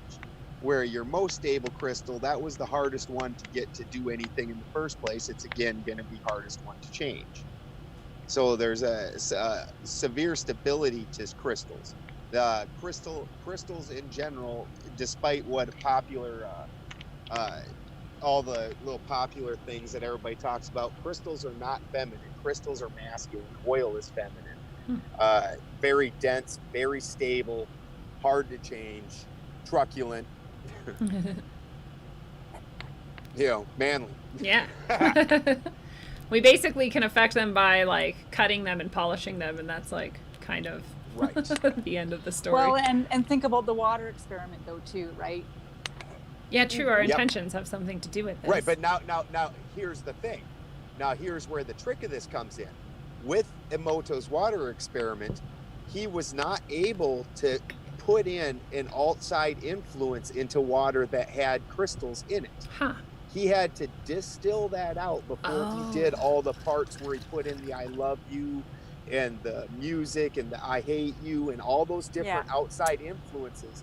Before those would override in the water, he had to remove the salt crystals, or else with the salt crystals in there, it took on its own natural habitat, because the salt is where the memory is lying. Okay. Wow. Okay. Interesting. Yeah.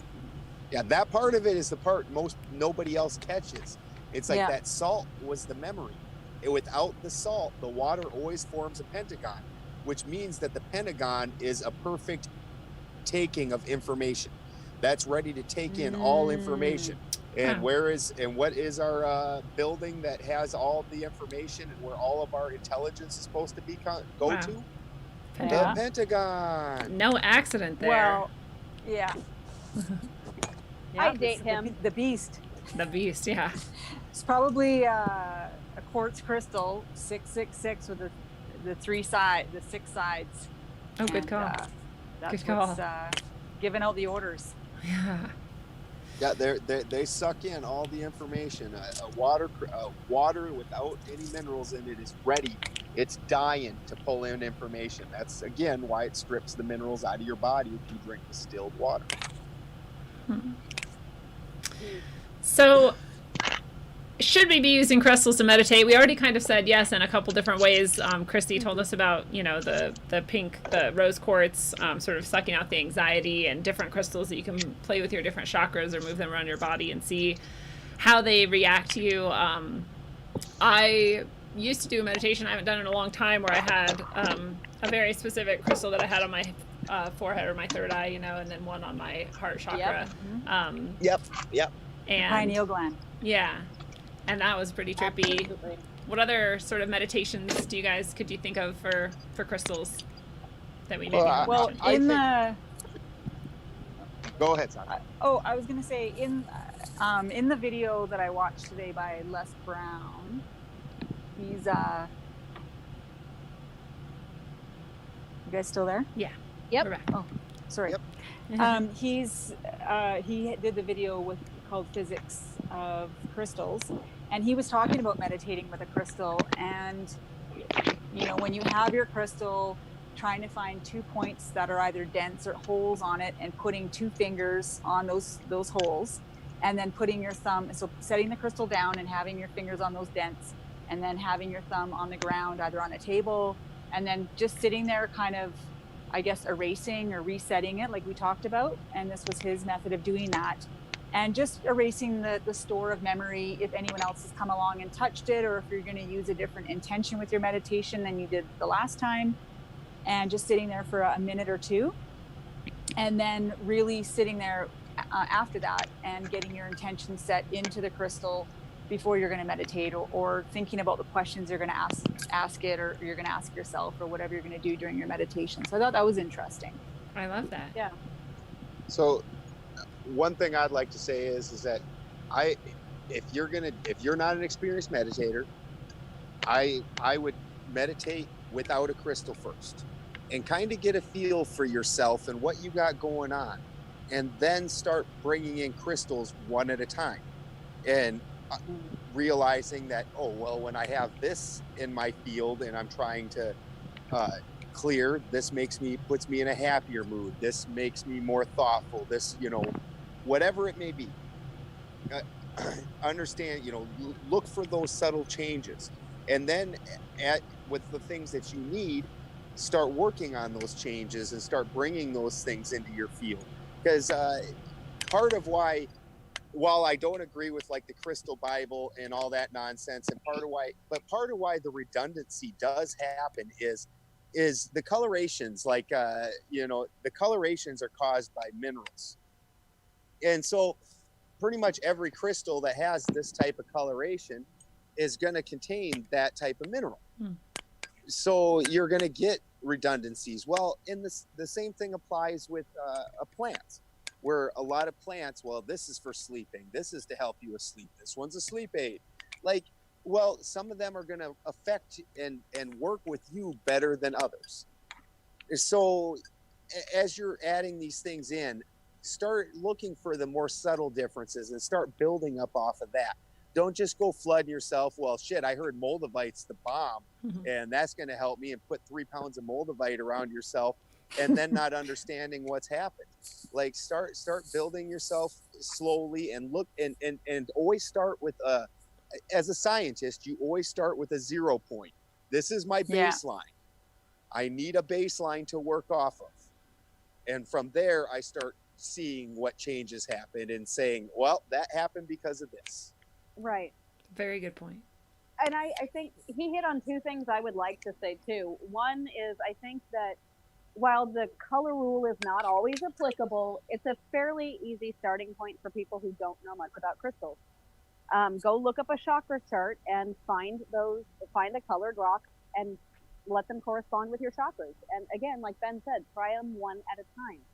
But I think one of the biggest mistakes people make is that they try to pick out a really super high frequency crystal, and it just spins them out instead of helping them ground and settle into meditation. I think if you're trying to set into that meditation zone, and I always describe it as dropping in. For me, it's not a high frequency place. It's more of a like a total calm, and certain crystals do not add to total calm. They absolutely spin my brain out or get me fidgety or hyper, and that to me is not conducive to meditation. That makes sense. Yeah. Well, I need to apply some of these principles in my own practices because I haven't necessarily. And I think it's really smart, especially the baseline idea and, you know, introducing one thing at a time and sort of seeing what the effect is. I think that's very, very good advice. I think that I fall into the category of overstimulated by crystals all the time. In my work, I only showed you some of the crystals in my room. I'm not in there anymore. Yeah. And I think that sometimes I am so overstimulated by them, even though they're helping my clients, that sometimes I have to kind of like, okay, tune them out, like, whoo, calm down. And I have to really ground myself to stay grounded, to stay in that moment, because my job as a therapist is not to make you better. I am not the healer. I don't do it. What I am doing is I am setting a neutral energy field that allows you to go where you need to go for that healing. And then it's up to you to decide that you're going to do it or not. Very respectful. Exactly. Well, it's the truth. I had to come to that through some pretty hard ego lessons of like desperately wanting people to heal and not understanding that that's not what they want. They want somebody to listen to them for an hour, or they want somebody to just make them feel better for an hour where the rest of the world doesn't creep in because they're so overwhelmed by life. They don't want healing. They just want to feel better for the moment. And I have to respect that, because not everybody wants healing, because healing is ugly and it's painful, and crystals can be used to help that, but they can also really, when people are in a manic state, when they're in that fearful, like spinning out thoughts in your head, crystals can really, I would really recommend, if you're in that state, you don't want the higher chakra level crystals. You want the grounding. You want black. You want red. You want dark. You want earthy. You want something that's going to stabilize you, that's not going to remove that stability from you if you're already lacking it on your own. And that's again why one crystal might work really well for me and not for you, based on my mindset, based on my body chemistry. I have a lot of crystals that, like, if I'm trying to get somebody to open their third eye, I have some go-tos that are good for almost everything. For some people, they just don't work, and you'll pick up some little itty bitty thing and they're like, oh, that's it. So, I mean, does that help? Yeah. No, that's perfect. I think that's excellent. And I think I also like, Sasha, what you were saying about grounding out or like resetting your crystals before you work with them as well. And then I just wondered if anybody else had any additional ideas about when or how to sort of cleanse your crystals. I mean, there's the Outside. typical put it out in moonlight, put it under running water, put it next All to in the sunlight. Sunlight, put it next to selenite. With the sunlight one, be very careful, because you don't want to keep your opal or your fluorite. Basically anything that when you run your nail across it, that it's got a really soft Mohs hardness. So depending on how hard it is, like if it's a real hard glassy feel like a quartz, which is an 8 Mohs, then you're going to be completely safe out in the sun. If it's like a 5 or a 4, then the color is actually going to be able to bleed out of it. Oh. So be careful with that one with the sun. When putting it outside to charge overnight in the moon, during the full moon is obviously what most people go with. One thing to be careful about with that, though, is if you have any that have anhydrous in it, which is water bubbles or gas bubbles, occasionally you will crack your crystal because of the freezing of the water bubble inside of it. So you want to avoid that. Also, anything like take Realgar. Realgar, if exposed to moist air, the same thing with selenite, which is part of why selenite's used, because that washing away of what it was is almost like a soap-like action. Yep. But like if you take something like Realgar, Once that hits moist air and oxidizes, that turns into arsenic. So you need to be careful with your crystals. Make sure you understand the habitat and the structure of your crystal before doing these things. But again, with that said, your basics are going to be either leave it next to a piece of selenite, which again has that soapy type action, where the outside washes off and washes away really easily with water. Another neat thing about selenite is that's what they discovered fiber optics through. A pinpoint of light will carry miles through selenite. Wow. Or like I said, running water or full moon or sun. Awesome. Mhm. I had someone tell me that, you know, your crystals can't possibly be always doing this or that because you have to clean them. And so, you know, they were trying to sell me this material of like, this material, it never needs to be cleaned. And so it's better than your crystals.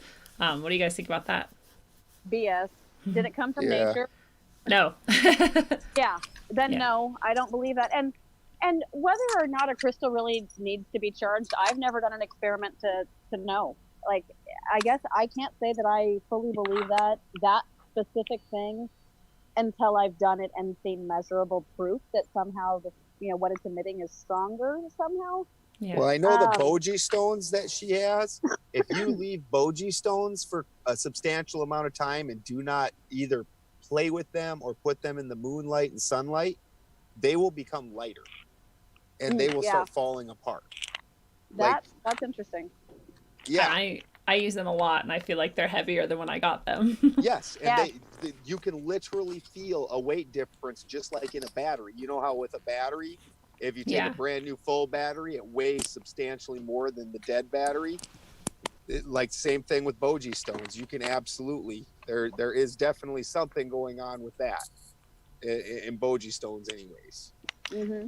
Yeah. So it's important to know which kind and sort of have your methodology for each one so you're not ruining anything and making it better. But there is definitely something to these ideas of charging and cleansing and sort of.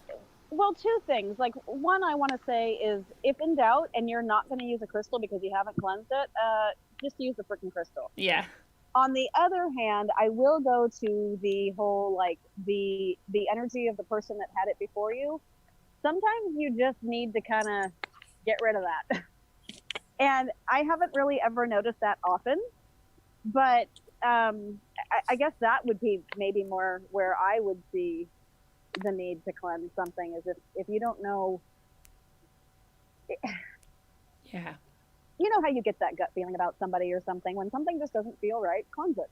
Oh yeah. I brought a random quartz I found outside into my house and weird ass shit started happening, so I threw it back away again and the shit stopped happening. I could have just cleansed it, but I was like, fuck it, I don't need it. I found it anyway. Like, right. Goodbye. Right. So one other thing, just as a public service announcement here, fuck people like Heaven on Earth and Robert Simmons.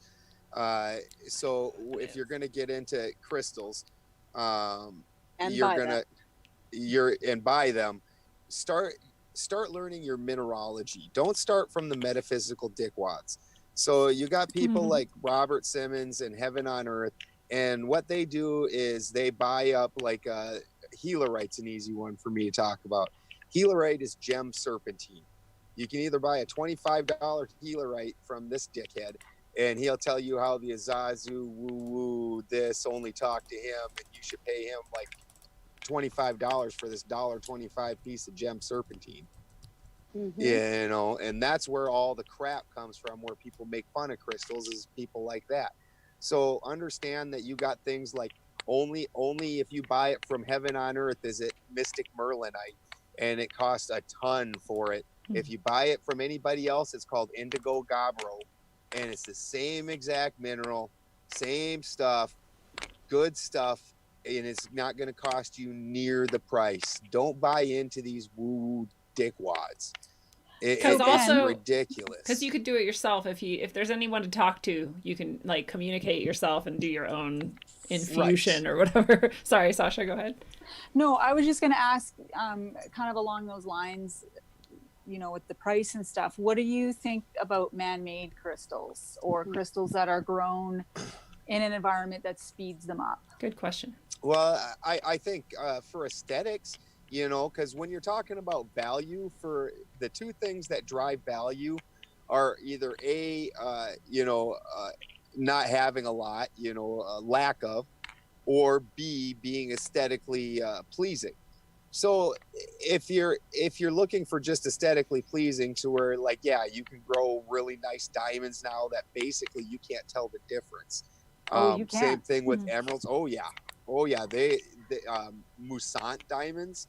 You can't even, how the old pawn shops used to just put that little pen on it and tell you whether it was real or not. That doesn't even apply anymore, because this thing's an actual lab grown diamond. Lab grown. This is it. Yeah. They're taking the actual mineral and they are forcing it together under pressure, similar to the way I'm taking when I take and do my extractions. I put them in, it's called a diamond miner, and what that does is create an extreme amount of pressure and takes the most stable oil and forces it back together into a crystalline structure. So they're just doing something similar to that. I would say that it has none of the wisdom that a typical ground found mineral has. It's going to be very similar to the difference between I whipped this stew together in 3 minutes, or I crock potted it for the last 2 weeks. Yeah. This is along the lines with the intelligence, like the computer intelligence is, to me, with the AI, right? The difference, because we're going to be talking about that. We already do, but we're going to be, because it's going to be more out there, is what is the difference, right? And looking at it structurally, looking at the impurities and all that, it might even look better, or it might be operating better, but it's the wisdom, or it's got none in the it. consciousness. Exactly. It's like it's like making a clone of like 35, but it's like whatever consciousness is in that is still going to be a baby, and as opposed to like an actual 35-year-old. Well, think about it like this: if you want advice, are you going to go to your grandma, or are you going to go to a 20-year-old? Yeah. Who has more experience? Who has lived through it? Who has seen other people go through it? Who has the wisdom versus Well, I know who thinks they have the wisdom, and it's not the grandma. Right. Sorry, young people. I was there once too. Me too. So I wanted to know too, how important is, like, if you find it in the wild and it's got all of its imperfections or whatever's going on, and like that seems better to me than these things you find that are just highly polished and highly, structured, right? Agreed. Yeah. I appreciate the look of raw crystals typically over the look of all the polished stuff. Yeah. It's more real to me. And as I get older, I want to be more real. I don't need to be polished. I don't need to do things for you. I need to be who I am. And that crystal is who it is and what it is. And that's how it resonates at the frequency it is, based on all the different little things that happened to it. Well, this little rock was dripping water on it, and it didn't do it to its cousin over there. You don't know what happened to make this one malformed or have an inclusion or whatever, but that's part of that thing's self and its experience, and it makes it part of that specific crystal at that specific resonance. And I imagine that, the false, just kind of exactly like the lab grown question, is that this false facing and polishing and stuff might look neat or cool or whatever, but it doesn't have some of that same character like you're talking about. Right. And atypically, when you're looking at something that's been cut and polished, really what they've done is taken a big glob of crystal. So, when you look at a 1 carat diamond, that wasn't found out in the rough like that, nor was it found as a 1.5 carat diamond. That was a 10 carat diamond, and they cut out, or 20 carat, and they cut out this little dinky little piece that met this certain criteria. Yeah. Well, and typically, like, there's entire layers of crystalline material. Well, that isn't necessarily the best material. The best material is going to pull into a plutonic solid. So that's now, granted, inclusions are amazing and polymorphs are amazing, and those you should have full appreciation for those also. But when you're looking at crystals, the interesting thing with crystal is, in its epitome, it will pull into a specific shape because of a specific vibration that only that has, and it's such a strong vibration, so solid and stable. So those are going to be your best ones that are naturally formed into a plutonic solid. Nobody cut it, shaped it, screwed with it. This thing was like that. Just wow. I love that. Yep. That's Yep. beautiful. So, what could the future look like if everybody in the world understood crystals and their potentials and applied them? Superman's Fortress of Solitude. Woo! I don't even know what that is. Do you remember the opening scene in the old Superman where he walks into like this giant crystal cave? No. And like everything, like he still has like videos and everything like opens up, but it's all done with little crystals. He like slides a little crystal into a slot and like this happens. And What's it called? His Cave of Solitude? his Fortress of Solitude. I'm going to find a picture. I like, we kind of touched on earlier this idea that like all these things that we Johnny think... can shame you for this later. Yeah, everyone can. That we, you know, could possibly be doing all of the exact same things that we're accomplishing today with technology, but without all of the plastic and fucking power wires and telephone lines and bullshit. Obviously actually accomplishing more because we can't recreate things such as the pyramid or the Sphinx. We don't have the equipment capable. Yeah. So they were obviously capable of more. We are not the height of technology. We cannot replicate things that they were capable of doing. Well, and that, like Sasha was saying, if the pyramid, you know, was this structure and all of the obelisks were around the world placed just so, it's like you have this worldwide network still. And it would be impossible to prove because they decided to strip the outside of the pyramid and basically take the insulator off of it. Yeah, they had crystals around the outside and at the top as well. Right. Wasn't it alternating layers of of organic and inorganic material? The outside of the pyramid was a white limestone granite Yes. limestone that current could not carry through. The Right. inside, it all is very conductive. So we have an insulator outside, and they stripped the insulator off. And if I went and stripped the insulator off of anything, it would quit working. Yeah. Yeah, Right. they took the insulator off and made other mosques or something with it. Yeah, in what Dubai. they said they did. A holy place in Dubai. So we can't use it as whether it was like a power generator or like a mass transmitter or whatever it was, we just can't. Or whatever, yeah. Yeah. I have a friend, by the way, who was just inside one of the Great Pyramids a couple weeks ago. I want to do that so bad. Yeah, I know. Yes. It's been a lifelong Eyes dream. open, meet up. Great. Yes, dude, I'm down. That'll be the next. Maybe like next year, I'll organize that one. Somehow we're gonna have to figure out this whole travel outside of the country without a real ID thing. I just renewed my passport like a sucker because I just want to go. So I'm like, whatever. I'll jump through your stupid. You hoops. got your live ID? No, I got my passport. You got renewed. the live ID though? No. Oh, you. So what is that still going to be valid then after the live ID thing takes the passport gets enforced? The passport should be as good or better than the live ID. Awesome. So I have that document. I am a government slave officially. I thought they were. I'm gonna sneak over on a Cuban boat. Oh my god. Yeah, the live ID is going to replace driver's license and things, and you can't do internal United States travel without that or a passport. But they're both. I tried like to buy some 30-06 shells the other night. Can't buy 30-06 shells in Cali without a live ID. What? Wow. Yeah. Okay. Yeah, I went in and it's not like I was like, I went in and I just happened to be in the sports store because I needed a big igloo cooler. So I went into Dick's Sporting and said, well, I'm standing here, I might as well grab some 30-06 shells. Yeah. There's been a bunch of coyotes around real bad. And deer. And like, you have a live? Yeah, and deer, which is half what's drawing the coyotes. Exactly. So I was just going to pick up some shells just to have them. And nope, no live ID, no shells. Wow. See, the future they have is terrifying, and that's why we gotta nail down our inner crystalline structure and this outer crystalline knowledge to resonate together and create our world instead.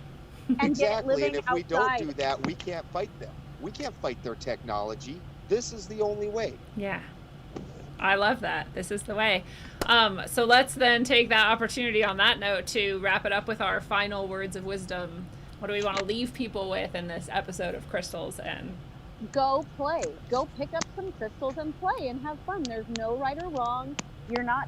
There's no rule maker who gets to decide if you're doing it right or wrong. Play. You're not gonna, as long as you're not like picking up things that are like, don't put things in your mouth. Yeah. How about that? Yeah. You know, go have fun. Yes. I love that advice. I'm worried my battery's going to go here soon. I keep trying to plug it in, but so I'll say something before it loses me. We love you, Sasha. If you go away. Yes. Okay, I'll try to stay. In looking at this and looking at ancient cultures who seem to understand the power of crystals a lot more than we educate ourselves on, they were really big about connecting with their inner crystals and going within, and this goes with the meditation as well. And so by connecting with your inner network, you can connect with the outer network. And so that just kind of reminded me that that's how you basically end your show, is always look inside first. And so when I learned that, I was like, wow, I knew that before, but just looking it's at more it confirmation. That was a springboard idea for me right there. So I have always thought that, when you have an ancestor who you've cremated, you have their ashes, you have their salt. I think it would be a really powerful thing to meditate with your ancestors' salt. Oof. You want to talk about getting inner knowledge. Actually, most cultures, almost every culture out there, takes a piece of bone, even the fucking Catholics. In order for it to be a true reliquary, in the bottom corner, there needs to be a piece of bone inside of it. Dude, and they're crystalline. Uh-huh.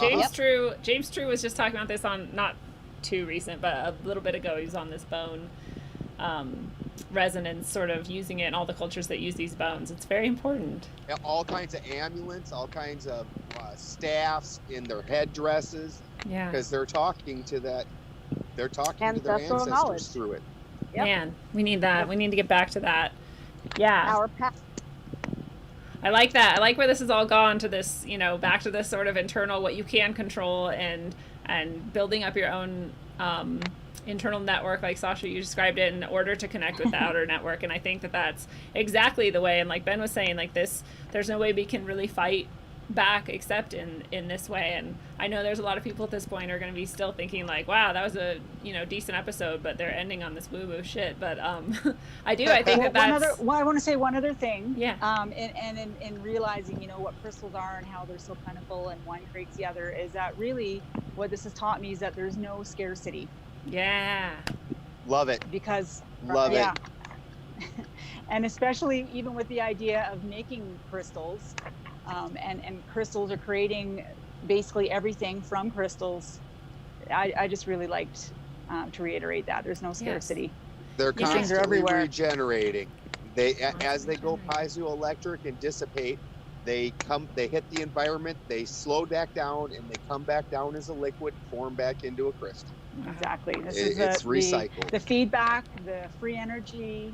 Yeah. It's all here. Resonance. I love it. This has been awesome. Fellow travelers of the path, it is a beautiful thing. This has been your analog, electric, concentric dose of wisdom according to Sasha the Saint. Sasha, thank you for being here tonight. Thank you so much. According to Ben. You're the best, Sasha. According to Ben the Bold. Ben, thank you so much for being here tonight. Anytime. You guys know I love you. And according to Christy the Charismatic. Christy, thank you so much for being here tonight. Christy the sexy. Thank all you guys.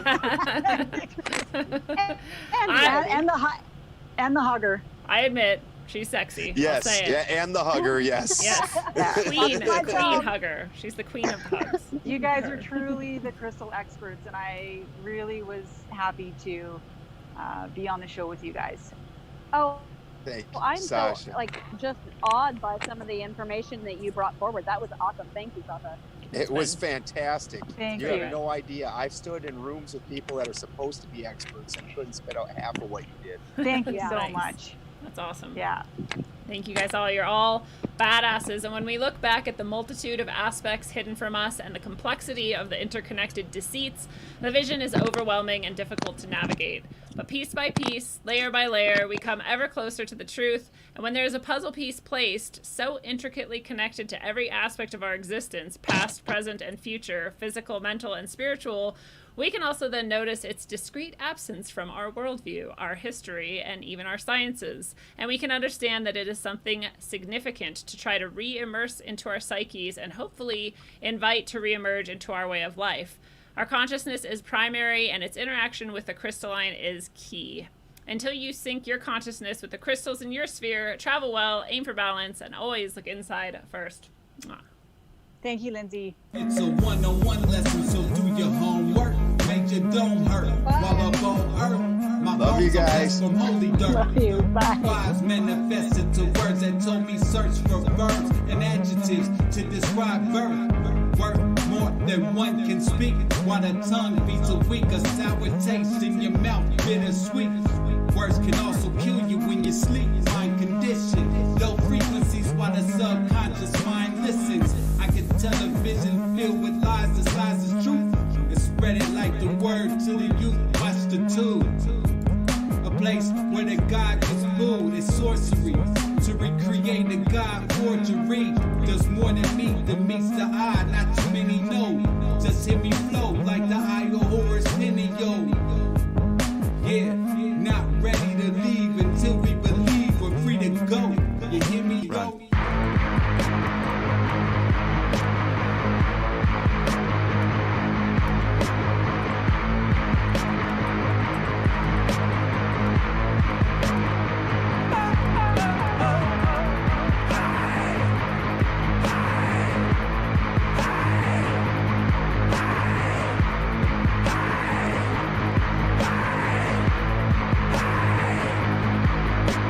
Sculpted from the ether, the material will eat ya. Stuck on this plane, lanes use jet fuel to greet ya. The dimensional three ain't meeting me on top of the fourth. Didn't climb Jacob's ladder to squab with a sword. Forged with ink drizzle, branch down. Try quiet your lamps now. Ascension past the matter that they slam out they damn mouths. We ain't on land now, but they over understand. Sacrificing wisdom, hoarding dumber, kosher, wicked hands. Putting faith in worthless worship of the mortals. Artificial portals, mass ingestion of the black goo. Bioengineered morsels, conversing with machine elves. Bypassing maggots, they stuck on Android screens now. I'm scrolling emerald tablets. Moloch living lavish, off the backs of the savage. Them clasped hands at the Sabbath. Smack of energy damage, they done twisted the tongues. With nanotech in the lungs, the awakening's begun. All they really can do is fucking run.